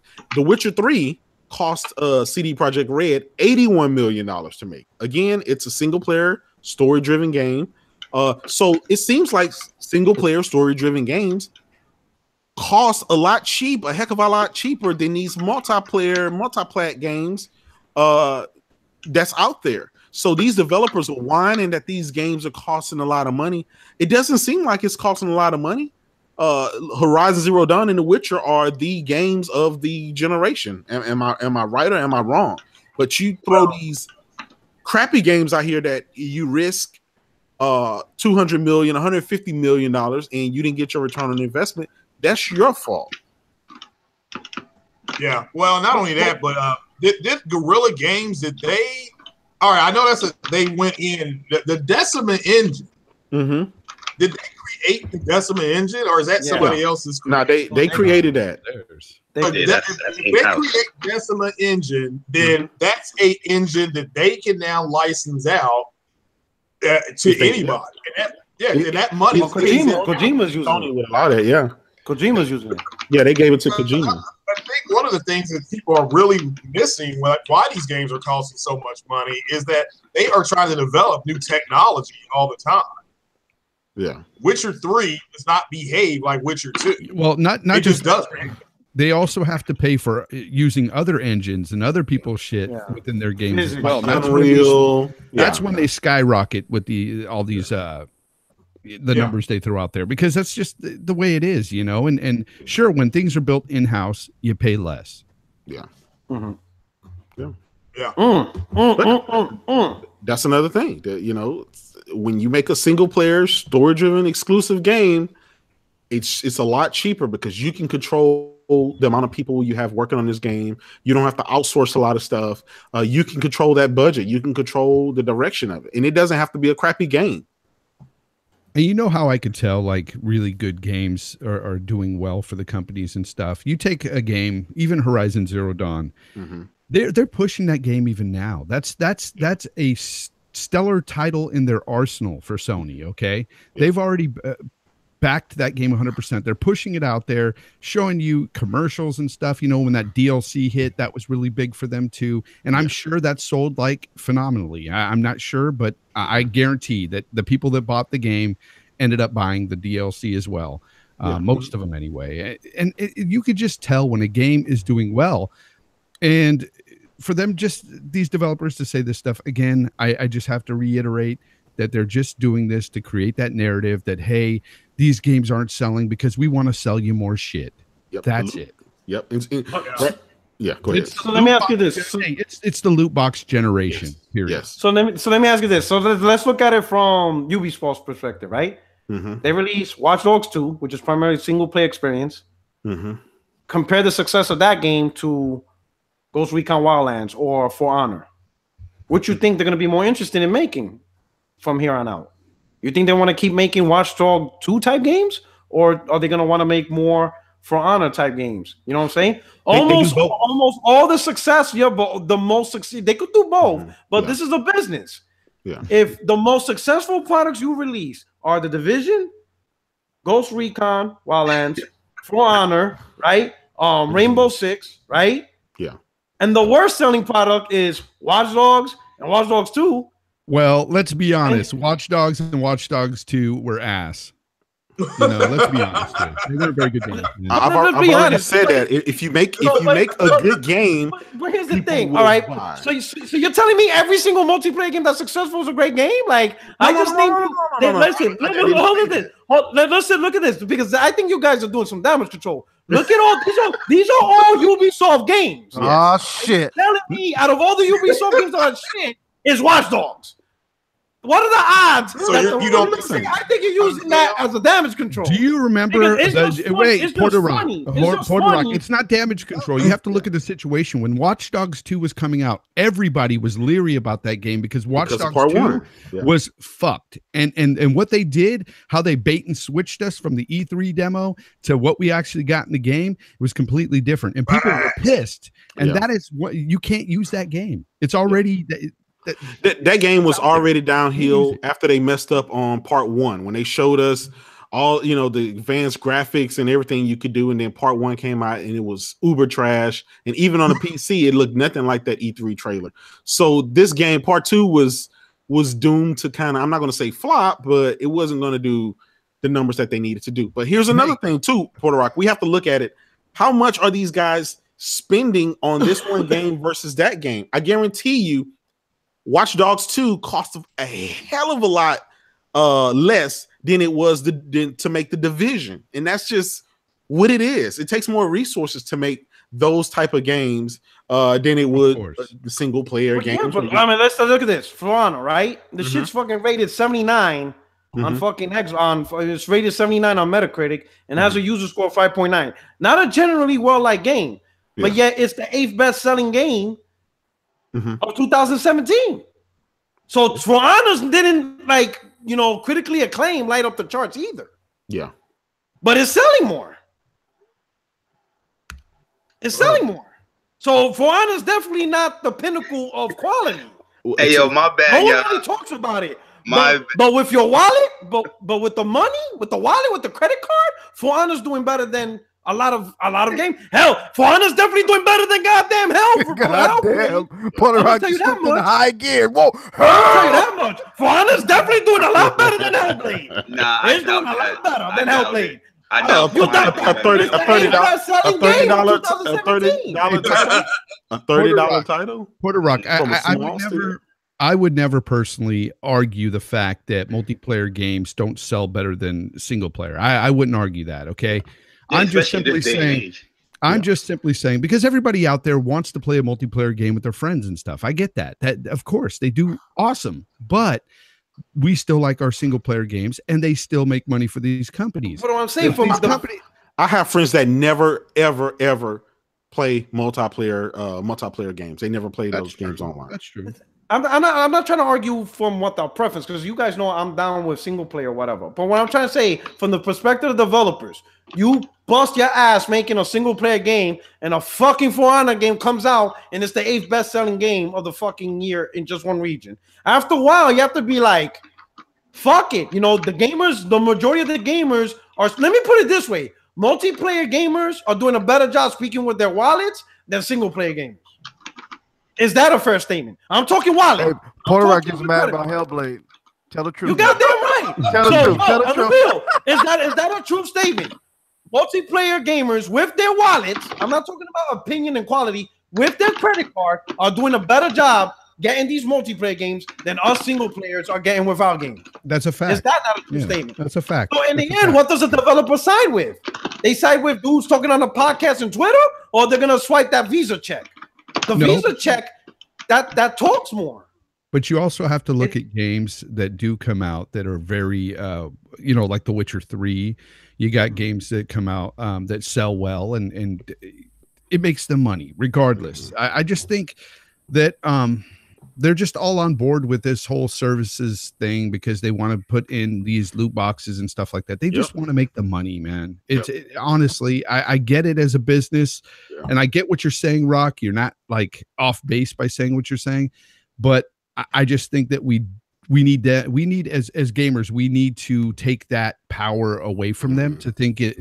For them to tell us, hey, those just aren't doing well, we're not going to make them anymore. Because the day they stop making single player games is the day I'll stop playing games. Yeah. But I love both, but single player games to me with great stories and stuff are number one. They're fucking number one to me. I'm there with you, Fonz, but in order for us to win that battle, it's not Twitter and YouTube conversations. We have to buy these games. I do. I speak with Horizon Zero Dawn, Witcher, all these single player games, they have to be 8-9 million sellers, especially on definitely more than 250K. They don't have to be Porter Rock. They don't have to. No, they don't. I'm going to tell you why. Shit, bro. Okay, Hellblade. This dude, we're gonna call you. This dude's the Xbox Juice of PlayStation. Listen, we're gonna call you PlayStation Juice. I already told you, the god of PlayStation for a reason. Here's the thing about it, right? The developers of Hellblade have already said that they've been profitable. Okay, Yeah, they've I already don't worked that. understand The amount of money. I'm not trying. No, to listen. I understand. I'm that. not doing this now. I'm not doing this right now. Now here it is. We're trying to Grand Theft Auto 5. Unfortunately, because it's so successful, all of these developers now are trying to hit. They're trying to be the Grand Theft Auto. They're trying to be the rock star to try to go and get that type of system going where they can make money for the next 10 years off of an old game. They're trying to do that. You can't flood the market with a bunch of developers who are trying to do something that's trendy. PUBG, we as gamers PUBG, are that's going what to they're lose. Yeah, they're doing that with PUBG right now. Everybody's trying to put a PUBG mode in their games. Yes. And I'm telling you right now, it's working. Here's the thing, though, Porter Rock. It's a fad. And within a year's time, that could be old and there could be the new thing out. And who knows? The new thing could be a badass new single-player game. Who knows? But the point is these guys are, again, they're just trying to make us believe this bullshit. They are making money, and this has been proven on people have dissected. They've got into their accounts and stuff and seen some of this stuff. I've posted videos where people have just totally went through companies and shown what they're making on these games without loot boxes and with loot boxes. And sure, yes, it's astronomical numbers with these loot boxes, but without, they're still making big bucks. Yes. They just are being greedy. That's the bottom line. Greed is fucking ruling the gaming industry right now, and we need to step back and see this as gamers and vote with our wallets. You're right, Porter Rock, but it's not about single player versus multiplayer. It's about get the bullshit out of our games, even our multiplayer. Stop buying those loot boxes. Stop buying those bullshit DLC packs that are just horse armor or some bullshit like that. We need to speak with our wallets in that regards, not single player versus multiplayer here. We need to just weed the bullshit. Let me pay the bills. Let me play some bills. My man Lionel, man, appreciate the super chat. He says, I think it's very important to the culture for everyone to be playing a role. Everyone can't be making a PUBG or COD. The culture has to be balanced for it to be at its best, and that's why Sony is dominating. Now, I agree with that 100%. All right. So, but again, Sony has the advantage that these single player games they do, they get more than just profit. They get the image. When you get the image, people will buy a console. Yeah. So it's a narrative. Sony's making all this because they're keeping this image of where we make the games. This is the best play to play. Look at all these games we got. They can't play it on there, so people go to that console and buy it. You know, you're doing a lot of defending on these multiplayer games when you play a lot of single player, bro. Okay, listen, because here's the reality. Here's the reality. No, I told you, I'm down with you. I like that though. But I'm keeping it real. It's true. You know what I'm saying? We need to be just like I asked. Who has the bigger voice?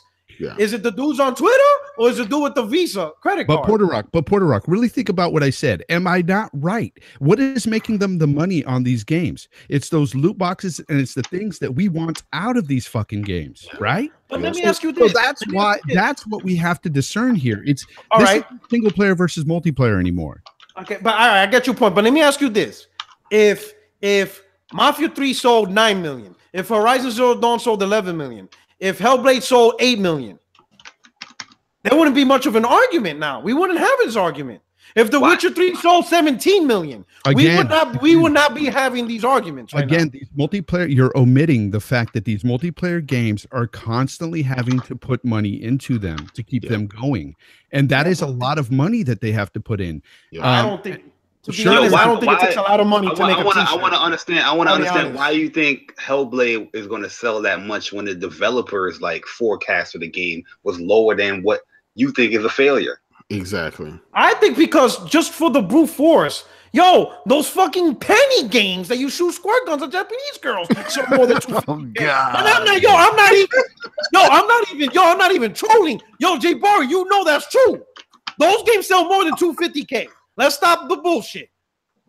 Yeah, because so I feel like that game could appeal more to more people than Hellblade. I'm thinking Senguro Kakawupa fucking wet girl sells like 750.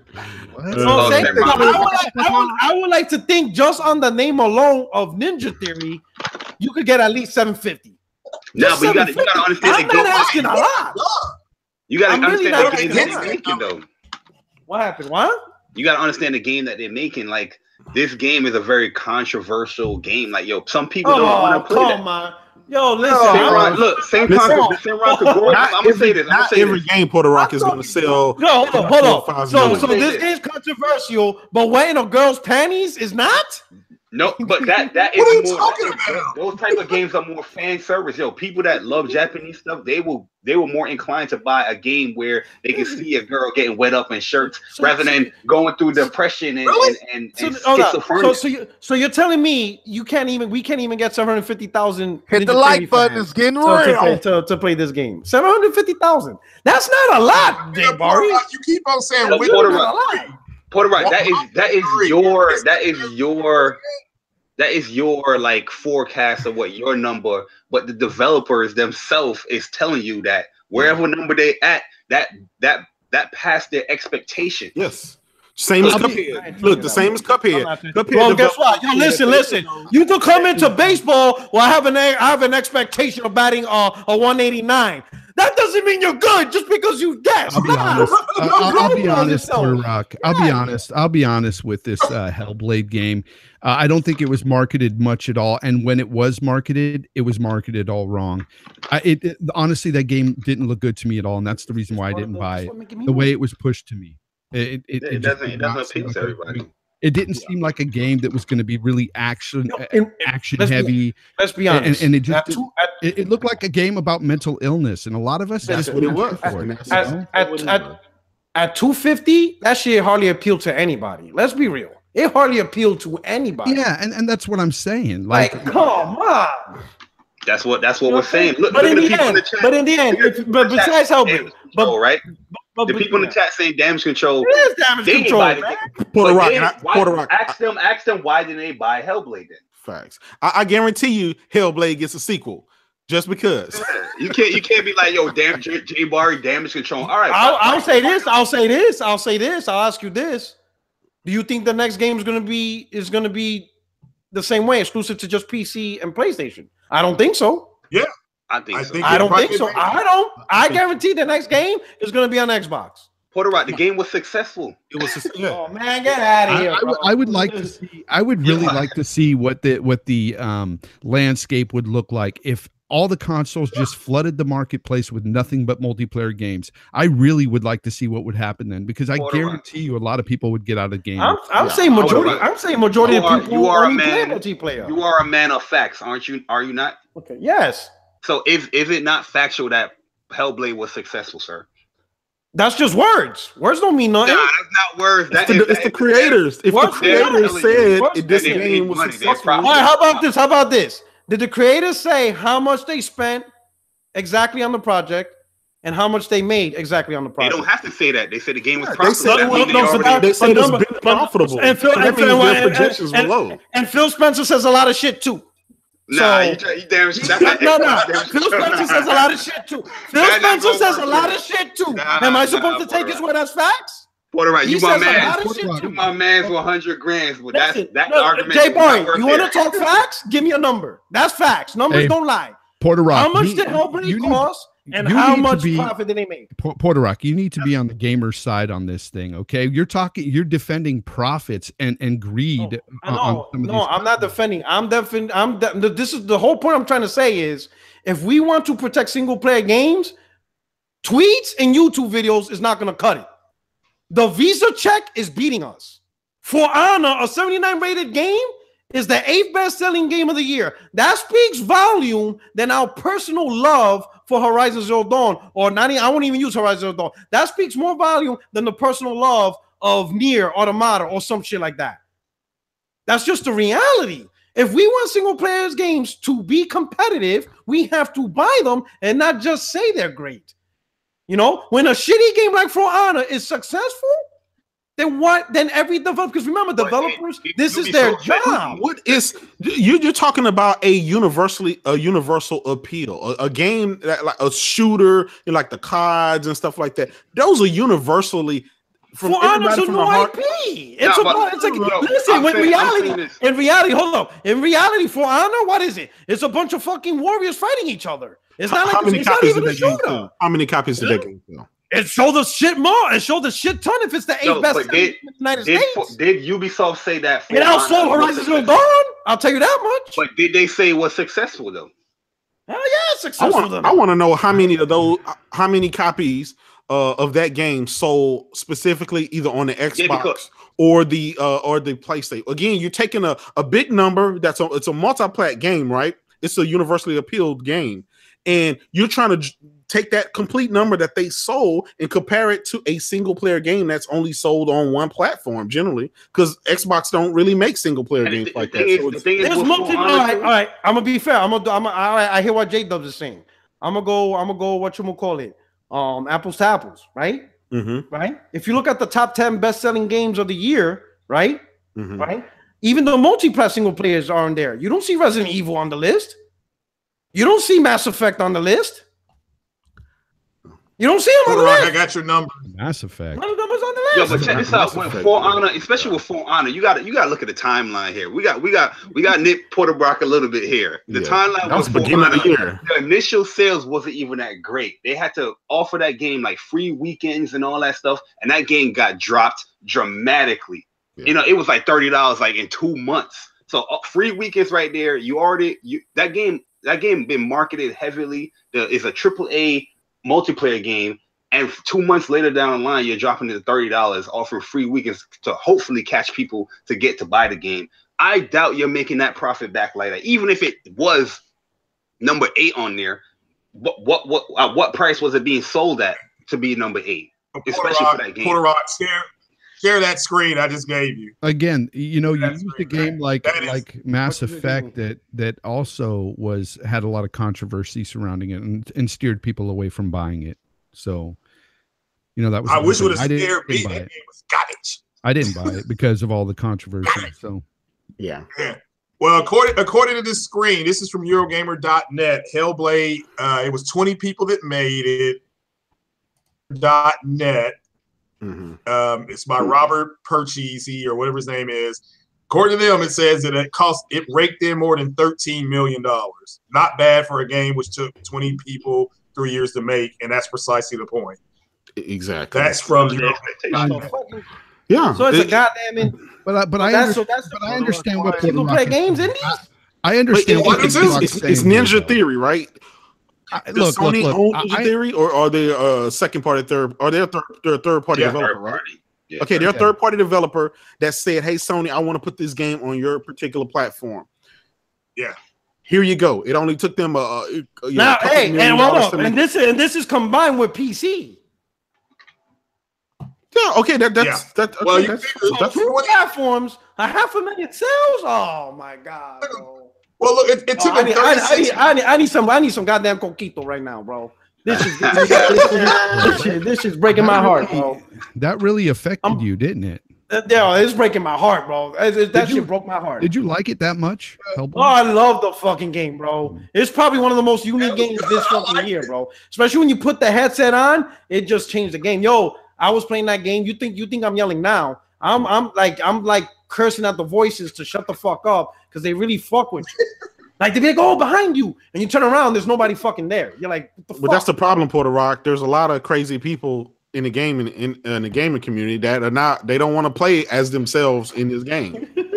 They rather play as a samurai. Controllers. To be honest, so J-Dub, in my head told me not to buy it. So J-Dub, are you saying 70 million PlayStation gamers have mental illness? Is that what you're saying? Hey, send Red that link. Hey, you never know, brother. You never know. Hold on. I understand. Hold on. I gotta pay some bills. Let me pay some bills real quick. All right, so let me pay some bills real quick. So we're gonna start out with my man Trey BK. He says PR with this super chat, Hellblade is now successful. $5. All right, find out. You know, Lino, my man Lino. He says them casual gamers with their mom's credit card are the silent killers. That's what Activision and EA selling to. That's true. That's true. Money from their mama's purse. That's true. And Trey BK is like, PR, you sounding like Alvin from the Chipmunks, man. You know what I'm saying? Let me ask you this, Porter Rock. Okay, Rand Thor in here? Yeah, Rand is in the chat. I'm about to invite him because he's a man of sense. Yeah. Hey, Rand, you want to come up in here and talk these guys some sense? Because I don't understand. But here's the thing, Puerto Rock. I don't understand why you're saying that we're not talking sense. I mean, because we're not arguing with you. I mean, I do concede, of course, that these multiplayer games are making more money than these single players. However, I'm just saying that they still make money, and they're using that excuse to try to get more out of us. Yeah, and that's basically it. I just think that, you know, I would really like to see what it would be like if it was just all multiplayer games one year, just 1 year. Oh shit! Hey John, bro, calm down before you get the cans, bro. Yo, you see this Nintendo cardboard stuff? What is going on? Let's talk about that. Let's try on Nintendo. Let's trigger Black real quick. Twitter was quiet. Let's trigger real quick. Before the podcast started, everybody's hyping. Oh, Nintendo got an announcement. I'm looking at Twitter, my timeline's going crazy. And then I go back on Twitter to scrolling randomly, and I don't see nothing from these Nintendo guys. I'm like, what is going on here? So I looked at Nintendo of America, and I see this cardboard stuff. I'm like, what? And yo, the price is like $50 to $80 for a cardboard cutout to make a robot and a piano. What are they doing here? I'm looking I'm not gonna put the video on the screen because fucking Nintendo will then flag me, the fucking assholes. Right now, I'm looking at a fucking screen, and they're like printing cardboards out. Yeah, they're printing cardboard, and you know what? I'll post a link. I'll post a link right now. Is this Nintendo's solution to VR? Yo, it looked like I'll post a link in the chat. You guys are laughing. Wait a minute. So right now they made a cardboard piano, literally made of cardboard, right? That's not gonna work with kids. They put the Switch in a little socket, like a little insertion. So they inserted the Switch in this cardboard looking piano. And now, wait till you get to the robot. Now there's like a house. There's like this is. Just keep watching. That little what robot. The fuck am I looking at? Man. Wait till you get to the robot, bro. I see a fishing line. It's the fishing line. All this stuff is gonna break when a kid. It's gonna break. Exactly. It's gonna break. They trying to ran outdoors. So you're telling me they're selling these kits? Yeah. They're not expensive though. I mean, it's the price is $50 to $80 for the different kit. That is expensive. $80 for cardboard. Yeah. Oh my god! I see a remote control robot. Listen, third party people are gonna start printing these cardboard cutouts. Trust me. Oh, I can see that. Hey, I'll make you one if you want. $80, bro. Yo, this is what we did as when we were kids. We made stuff like this. Nintendo. This is the Wii all over again. Listen, don't knock this. I'm telling you guys. Do not knock this. We saw what happened with the Wii, right? We thought about it. Some damn nunchucks. That's corny. This is getting knocked. This is getting knocked. You know what? Don't be surprised. I've been going at Xbox dudes for too long, and I've been letting Nintendo fans slide. No more. 2018, I'm coming at you. You know what? I changed ridiculous. I changed my stance. Nintendo's going to hit a home run with this. Watch. It's ridiculous, but they'll That's probably what I'm saying. That's what I'm saying. They're going to get this. That's what I'm saying. I don't care if it is successful. They do the most silliest things, and yet some kind of way it turns out to be like successful. It's only Nintendo can get away with that. Trust me. Bro. They do get a lot of passes, look, guys. Blandrew's about to get this work. This here is trash. Yo, this is the biggest thing of trash I've ever seen. You know why I know it's trash? Because it was so quiet today. Is this even video gaming anymore? Are we still talking every time? But every time Nintendo does something, we all end up eating crow. Yes, so that's what I'm saying. All right, what makes the Nintendo Switch successful in your opinion? It's being a handheld. Various reasons for me. The portability, right? Portability, yeah. You're telling me that people's going to run around with a robot backpack outside. Shit, bro. Hey, look, I'm not saying I like it. I'm saying that I'm not going to judge it yet because Nintendo always comes out and makes. Fonz, you can judge a fucking piece of cardboard, can't you? Is that interesting? It's trash. I called it trash, but hey, it's probably going to be successful. Hey, bro, these dudes are selling cardboard. These dudes are selling Domino's boxes. What's that old saying? One man's trash is another man's treasure. You're right. Fonz, you remember before the Switch release, how many people was laughing at Nintendo and saying this thing fail you? Are you interested in cardboard? I'm not, but I'm telling you, you can't knock it now because people out there, we've seen this before, they will freaking buy some of the craziest things. Domino's gonna sue them. I agree with Porter. Right, Domino's, get your money and sue these people. For real, man, they're selling Domino's boxes. Shout out! Have you guys tried the Google Cardboard VR glasses made out of cardboard? And it's free. It's free. I'm telling you guys, it's not $80, bro. Nintendo, you cannot discount these guys. You're selling me a moving packet for $80? Now I saw. Hey, we got Rand. We got Rand here. Rand, what's up, buddy? Rand. Why are we talking about cardboard?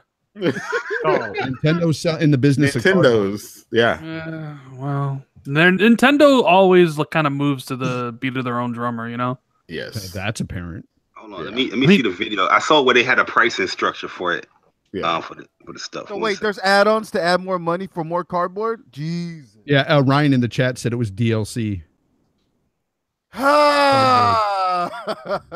This is where gaming's at, guys. $70 cardboard.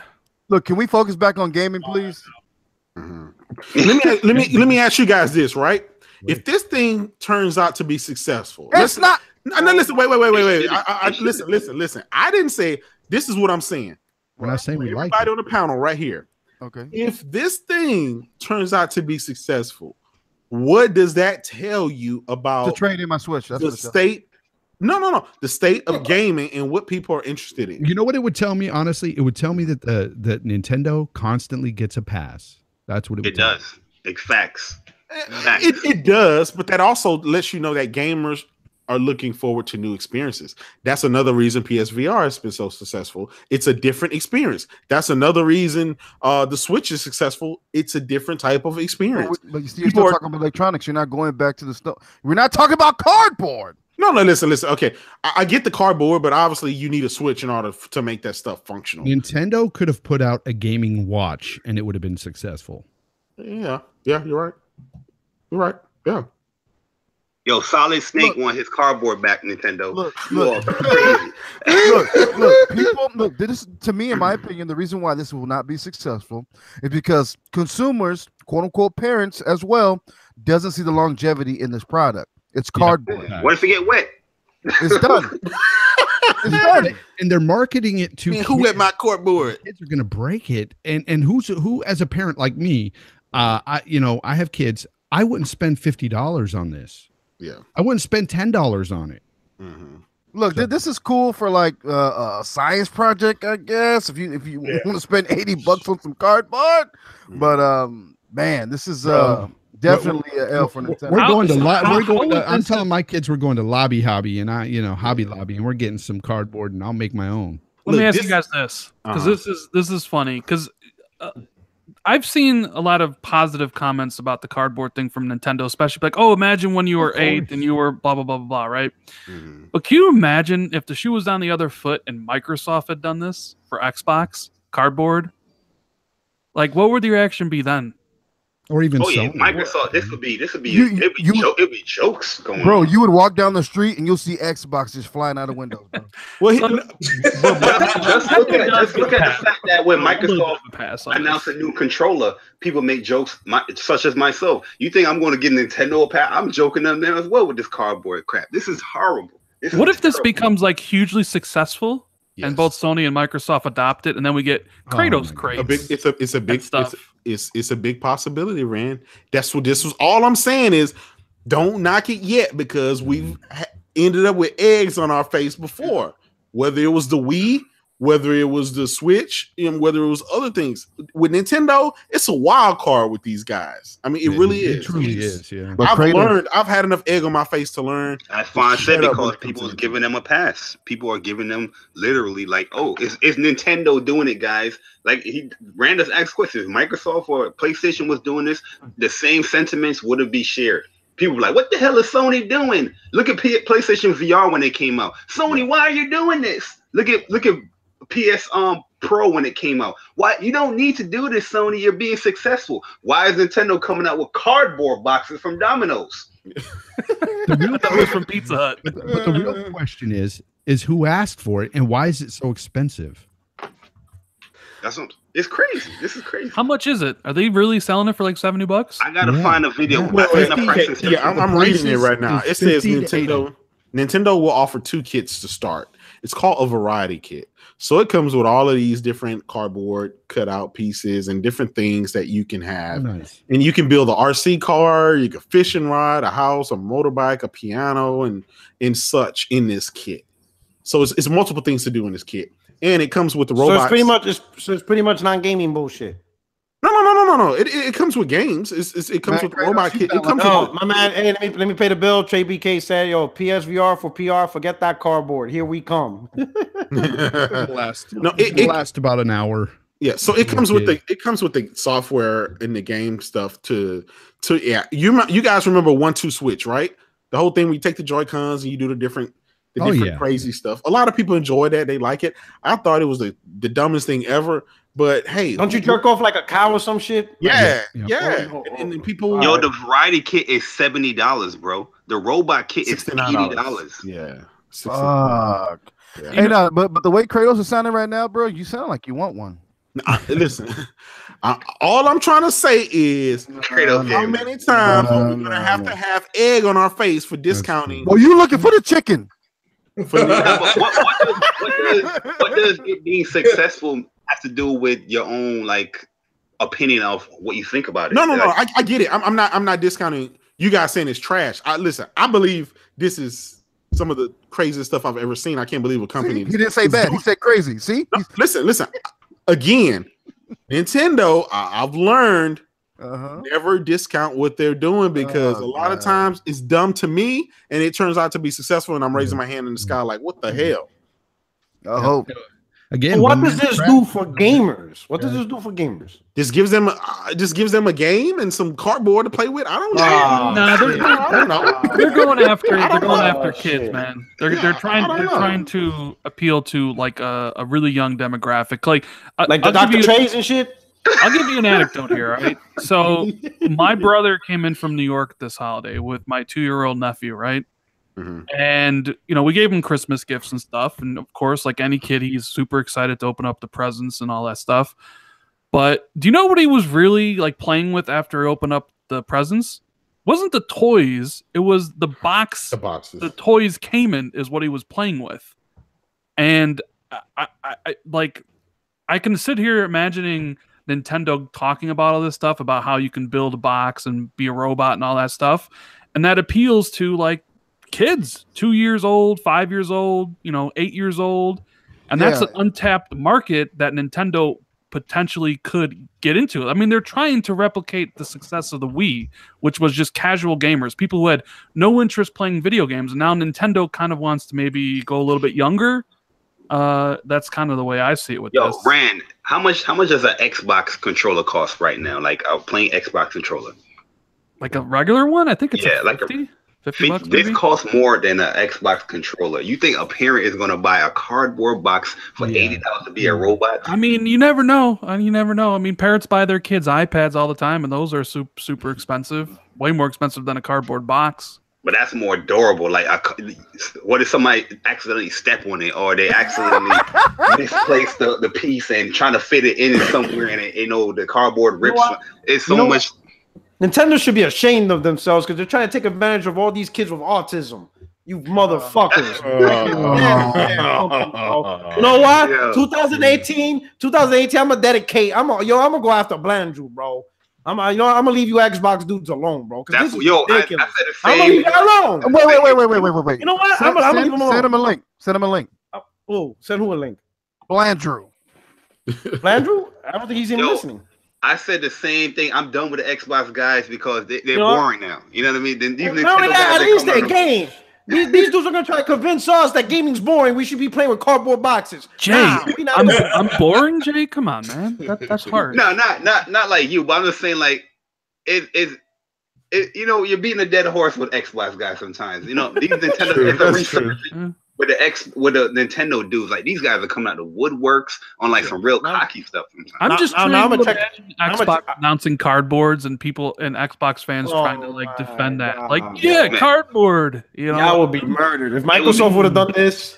There would be a video already on Xbox guys if they were trying to defend it. I mean, it's hard enough kind of defending the controllers and all the different type of controllers, even though some of them are really nice. But imagine a cardboard box. Oh my god, it's woo! Y'all would have been. Oh man, I will call cardboard controller. I will call Zaire's personal phone and thrash him. I will not wait for Twitter.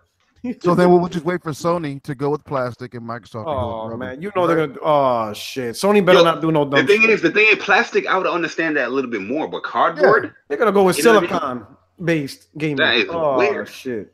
Oh, what's up? I'm gonna pay the bill again. My man Lionel says, "Funny how Nintendo is marketing to kids, but they selling their oversized handheld and cardboard boxes to grown-ass men in their late 30s or 40s."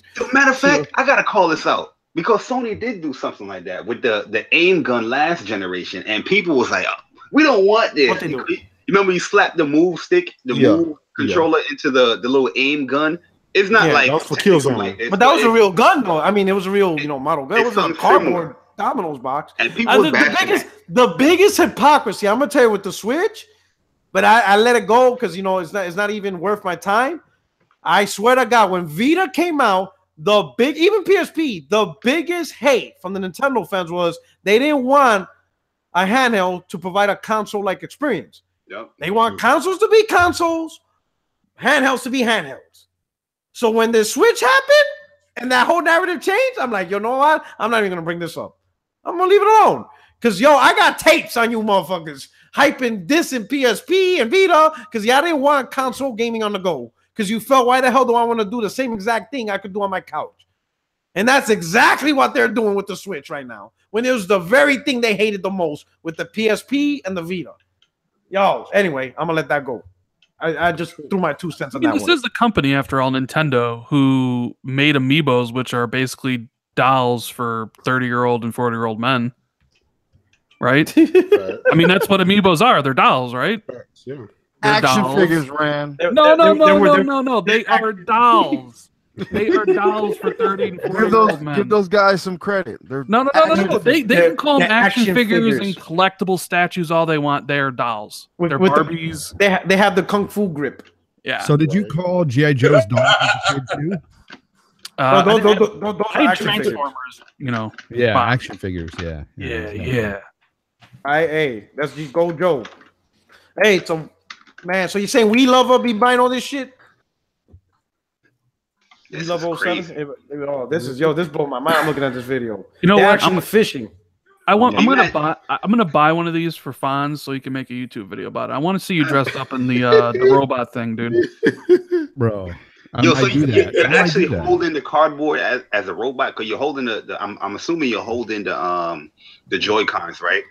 So do you have like one of the Joy-Cons in like your head? And like you have a robot backpack on and stuff, and I don't know what you do with the other one. I want Who's that gonna fit? I want you to make a video where you're like stomping around as like Optimus Prime or something. Yeah, people put it up there and say it's all hate or whatever. Yo, look at this. I'm reading a Polygon article. My man said the second kit is the robot kit will launch the same day for $79.99. I really don't have an opinion about the price point. What? How you have an opinion about the price point? That's too damn much. How much it costs? $80? $80. Yo, for a domino box? They're giving them a pass. I don't have an opinion. How you don't have an opinion on this robot kit price? You're trying to give them a pass, like, oh, let's just shove this away. Let me ask you this, Barry. Okay, this thing launches, right? What if this thing becomes the new Wii? It sells crazy numbers, right? Wii was garbage though. Yeah, we know it to us gamers, but the thing sold, over 100 million copies. I'm just saying, to people in all folks. I get that. We had the biggest turnover rate. It's not about what we think is crappy and it sucks, and I'm not gonna buy it. It's about what other people buy. We're the minority. The hardcore gamer is the minority. I just looked through 3 different articles, and they're all pushing this as being great. One of them says it looks super fun. Really? And that was TechCrunch. TechCrunch said that. And they said, and it only starts out at $70. What do you mean only starts out? They're trying to defend it already. This is crazy, man. It's Nintendo. I'm not the biggest Xbox lover here, but I guarantee if Xbox did this, it would have been a bash fest. Phil Spencer would have been questioned. You know what I mean? It would have been a bash fest. I already see it. This is craziness. But I mean, we're looking at it as adults, and I guess they're looking at it as this is for children. This is for small kids. So I don't know. Like Kratos says, I'm not going to say I think that this is trash, but I'm gonna sit back. I think it may sell. It might sell. And you know, sit back and wait for his pre-order to go live. Look at the Don't be hating, sucker. Don't be hating. Look at the Polygon first picture right here. Look what they're doing to the hey, Kratos showing up at E3 with a robot suit on. Oh shit! Hold up! I got the new Nintendo commercial. I'm gonna share my screen. Listen up. Let me set this up. Yo, it's with this fucking box bullshit. Yo, check this out. Oh, look, when the pre-order starting. I remember, you know how wrestling announcers be, they kind of hype up shit that's not really happening. Yeah. You hit them with a plastic chair, 80 pounds of steel. Yo, I guarantee check this out. They're gonna try to damage control this cardboard as being indestructible. I guarantee it. I can't see it, man. Reinforced cardboard, stronger than ever. This robot you gotta click present to everyone. Yeah. Guarantee Reggie Fils-Aimé is gonna come out with some fucking have a cardboard tie and shit. Your video is already flagged.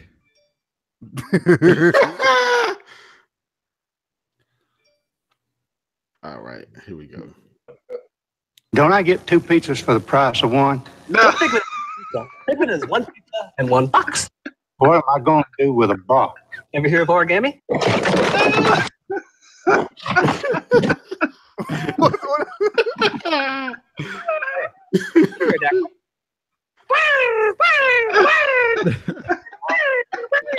At Little Caesars, you never get just 1 pizza. One look. Nintendo, man, come on, B. That's what y'all gotta do. Y'all gotta be making pterodactyls out of this shit. This is. I remember that commercial when I was a kid. So when I saw that Nintendo shit, that was the first thing I thought of. I'm like, I could have sworn I seen this shit before. This is I'm like, oh shit, the Little Caesars commercial. So they're gonna make games specifically for these things. Yeah. So the kits doesn't even come with the game. No, it comes with the game. So it's the software. How do you know the secret, man? You looking spooky out here. No, look, it's the article. I shared the article in the chat. Where? Let me see. Yo, this is not Kratos approved. It better not be. This is definitely not Kratos approved. Okay, yeah, I'm seeing it. I just naming my phone the cardboard. Yeah. No, hey, let me pay some bills. Go ahead. My man Lionel, he says cardboard box is about to be the next PUBG. Oh shit! And Trey said Nintendo are using the same loot box EA sold you. Oh man, these dudes are wilding, bro. Oh shit! He says, imagine this is like the next PUBG, and that's what Microsoft and Sony goes for. You know what? Imagine E3 2018 Box Wars. Yeah, who got the better cardboard? Yeah. Oh shit! I'll be like, yo, I'm done. You know what? Now that I think about it, Rand, you send me that box, I'll wear it, bro, on video. Mm-hmm. Oh shit! That is. I think it might be fun, man, playing that robot game. I have a bunch of cardboard boxes. I wonder if I can start my own business. Right? I'm telling you, it's going to be a bunch of third-party people making these things, and that's just what it is. What about Yeah, paper cuts? I might do a troll video too, man. I got some Amazon boxes that I'll be storing sometimes. I might just break them down and Was this Nintendo's secret strategy to sell, what was it, 25 million this fiscal year? Because remember they put out some like insane projection for this year. Is this it? Is Cardboard going to help them sell 25 million Switches this fiscal year? Oh shit! If it does, I'm done, bro. No, especially here's another thing. Sony has this habit. They like to copy shit that gets super popular. Yeah. They love to do their own little thing. They love to copy. That's one thing. Swear to God, if Sony, I'm not even saying that. On my channel. Oh, so Sony starts into existence. Don't do it. Oh shit! Don't do it. I'm just sitting back in the pit. PlayStation Playbox or some shit. I'll be like, I'm done. Yeah, I would tweet PlayStation ASAP like, yo, you are crazy. Please don't. The stick will be you're gonna be texting with Yoshida. You'd be like, yo, what are you doing? If Microsoft did this, I would have had another video like my Crackdown one. I would have been like, I would have been like, no, but you. Nintendo fans are just a different breed, dude. They're just a different breed. If Sony and Microsoft would have done this, they would have been killed. They would have been Microsoft. I guess Microsoft could have done it for something. Anyway. I mean, Microsoft could have done it for something like Minecraft, Cardboard for Minecraft, build boxes. I don't know. It kind of fits in with the whole theme of that, but I don't know. After the year Microsoft had, they need to stay far away from cardboards, and I don't care how successful Sony is. Sony come out and start announcing fucking cardboard games for PlayStation 4. Yeah. No, I better see you be making a video, Rock, about taking them to town over that. Yo, my God! If I see Sony like that, that is. I'm actually liking what I'm hearing coming out of Xbox with the whole. I would be live with a camera, drunk as hell, because that's the only way I'll be able to make that video. That'd be dumb. It'd be stupid. It's stupid now. I can't, man. With Nintendo, I just look how the industry talk about Nintendo and how they treat Nintendo. It is just completely different. I'm done, man.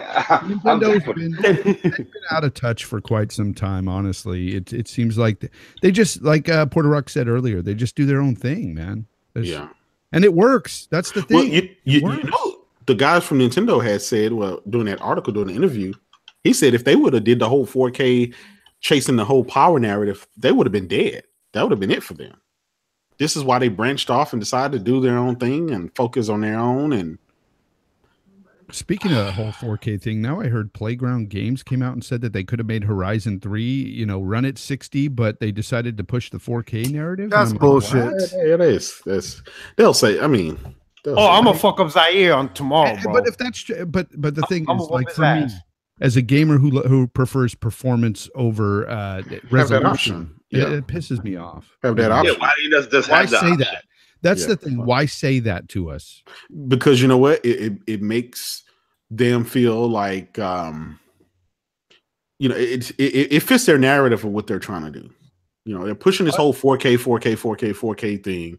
So obviously they didn't want to tell people, hey, by the way, we could have got you more frames. I get what they're trying to do. They're actually trying to tell us, look, we could have done that because we're on such powerful console, right? But it's like, if you could have, you should have, asshole. You should have put the 60 option in there because I wanted to play it that way. That's why I don't understand. Why isn't the option more and more options there? Because like Neo does it, and that's a small developer. Yeah, but you can play the game 720p 60 or 1080p 30. Like, you have an option. What's the base resolution for the other Xbox consoles? Is it 30 or 60? 30. 30. It's 30. And that's the thing too. Like, I've heard from some guys that know tech, and they say that it's very CPU heavy. That they think they're just saying that to talk up the X. Like, it could have done that, but. At the same time, I don't care. It just shouldn't have been said. And sometimes I think these developers need to just keep quiet because they're just. Was it an unsolicited response, or were they directly asked the question? I don't know, honestly. Yeah, he said that he volunteered that information. But I understand the whole CPU thing, but let's be honest. If this game is locked 30 on the original Xbox One, right? Yeah. You're telling me they can't run this game 1440p 60? Or even fuck it, 1080p 60. But the thing is if it's At CPU ultra. intensive and it's basically got the same CPU, just a little upgraded, you know, I don't see it hitting. But that's 60. going against their narrative, bro. Yeah, that's what I said in the beginning. It just they're pushing this give me 4K or give me that thing, and even at the detriment of some games of performance, just to try to hit that native 4K thing. And I'm like, is it really? Do you really want to do that? But at the end of the day, we've pretty much feel like we've lost it. We've lost it this generation to resolution. Period. It's not. We're not going to get anything else. But next generation, it's going to be interesting to see, because I feel like they're going to push graphics more than performance again, regardless of the CPU they put in there. I think that's going to be their thing. What I'm hoping for next gen, and this is stuff that is not sold to the consumer, but I'm hoping the industry, the developers, publishers, they invest in tool sets to make game development smoother, faster, more reliable, cheaper. Invest in the tools to make games so that way you could develop games cheaper. Takes less time to make, because they got to invest in the actual production and the response time to make these games, because at the way things are going, it's going to take like 9 years to make the next game. Yeah. They have to like scale back and be like, all right, we got to focus on the tool sets, because the tool sets ain't cutting it. What we have now, they're not pushing out quality results, or, right now, developers are even too scared to give a rock solid date until like the very last minute. Yeah. Yeah, Lionel's dropping those dollar bills again, man. What's up with that? He's my, that's Yoshida. I'm telling you, that's my man Yoshida. All right, so we're gonna start out. We're gonna pay the bills. My man Trey BK. He says Nintendo exclusive Mr. Rogers in the neighborhood in cardboard. Oh, shit. Trey killing him. And then my man Lionel, he says people say Nintendo's innovative, but all I see is one of the most gimmicky companies ever. Without Mario Zelda, the gimmick ain't selling. I'll be honest, without Mario, that console ain't selling. That's not true. You don't think so? I think Mario is everything for that brand. Without that, dude. It started with Zelda, though. No, it didn't. No way. No, I'm saying it started with Zelda with the Switch. Oh, this year, yeah. But I'm talking about Mario. Imagine if Nintendo don't have Mario no more. Oh, I think that would completely. It'll hurt. It'll hurt. Yeah. Yeah. So I don't know, man. All right. So anything. All right. So enough Nintendo bashing. Watch me get mad Nintendo hate in the next couple hours on Twitter. Fuck you, Puerto Rock. Cardboard's amazing. I almost don't even want to get a Switch now, to be honest with you.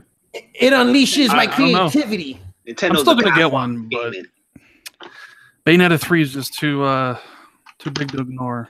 I'm not a fan of handhelds, so either am I. That thing will be docked always. Yeah. I heard the Pro controller is really nice. The Pro controller is nice. It feels good too.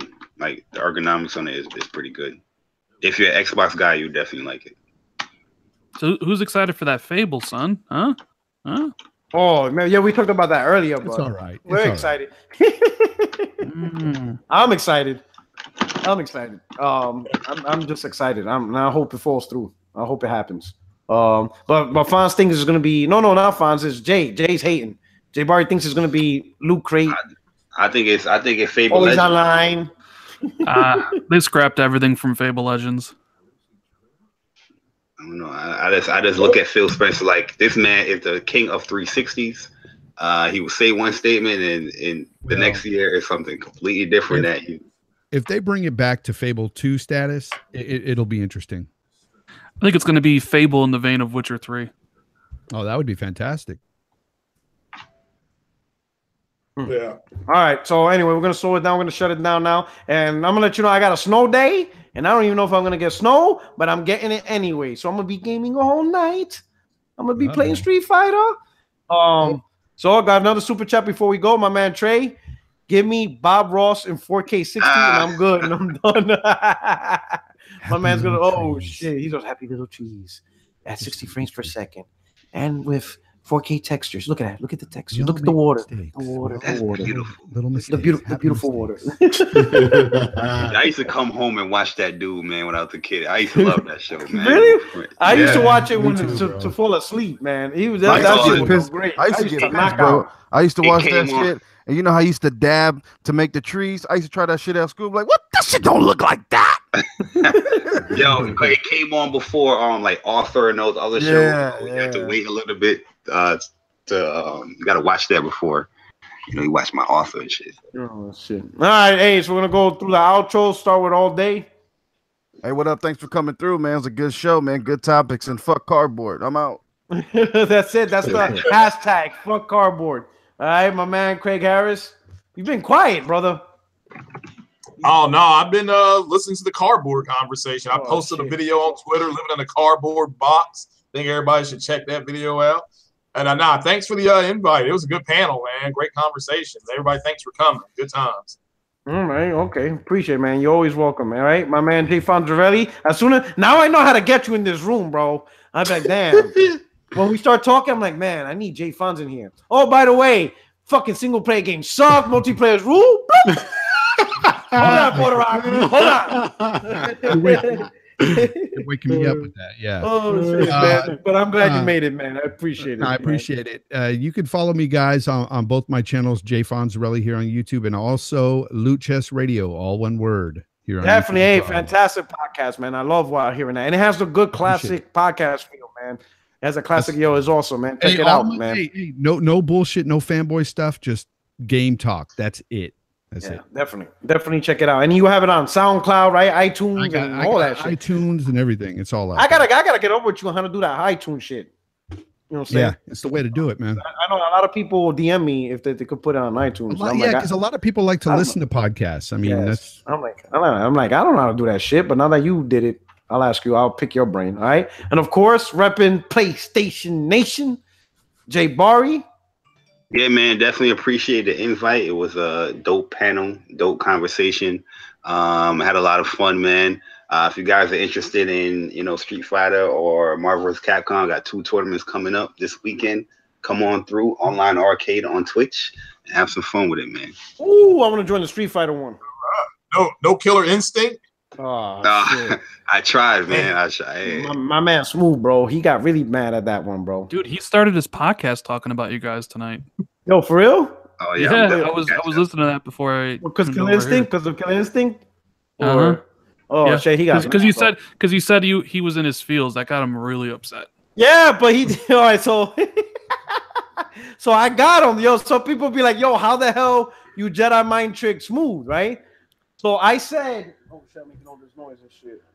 PlayStation Pack. I'm already ready to play some games, right? So let me look for it. So I tweeted, about, Killer Instinct saying, it's pretty much gone. Is there any rumors of Killer Instinct 2? Because pretty much Killer Instinct, I haven't heard nothing much of it. So it's pretty much dead. And I don't want to invest in the season pass when, there's a possibility that, Killer Instinct 2 is around the corner, right?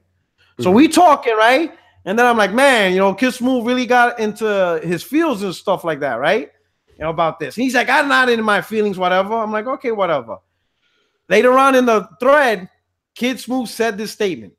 Street Fighter 5 statement was on, and by Street Fighter 5 statement, Kid Smooth said that Street Fighter's dead. He keeps saying that, right? Yeah, when he said that, it was so he said it, right? So he said Street Fighter 5 statement was only a response to someone saying another active fighting game is dead.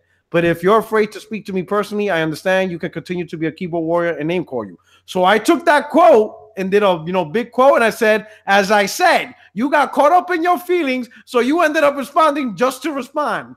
And and everybody's like, shit, Smooth.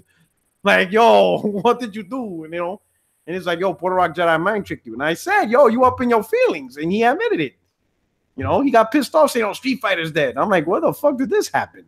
And all I did that thing was because if they're gonna make a Killer Instinct 2, or if there's even signs of it coming out, then I'm not gonna get Killer Instinct 1. I'm gonna just wait for 2, even if it comes out a year from now, whatever. I'm gonna leave it alone because there's plenty of fighters. Again, obviously, arcade edition's out now, so Calibur's coming out soon. So I'll just rock with that for a little while, and wait for Killer Instinct 2. I don't want to invest in a game and then a year later Killer Instinct 2 comes out and I'm holding on to this dead ass game. I just don't really want to do that. Hey, what's up, Cyrus? Man, what's going on, brother? One of my sponsors, Cyrus Martin. See that little cool little symbol tag of PR77? You could get one too if you become a sponsor. All right, horrible salesman. But anyway, that's what happened. So he started a podcast. I gotta listen to his podcast now.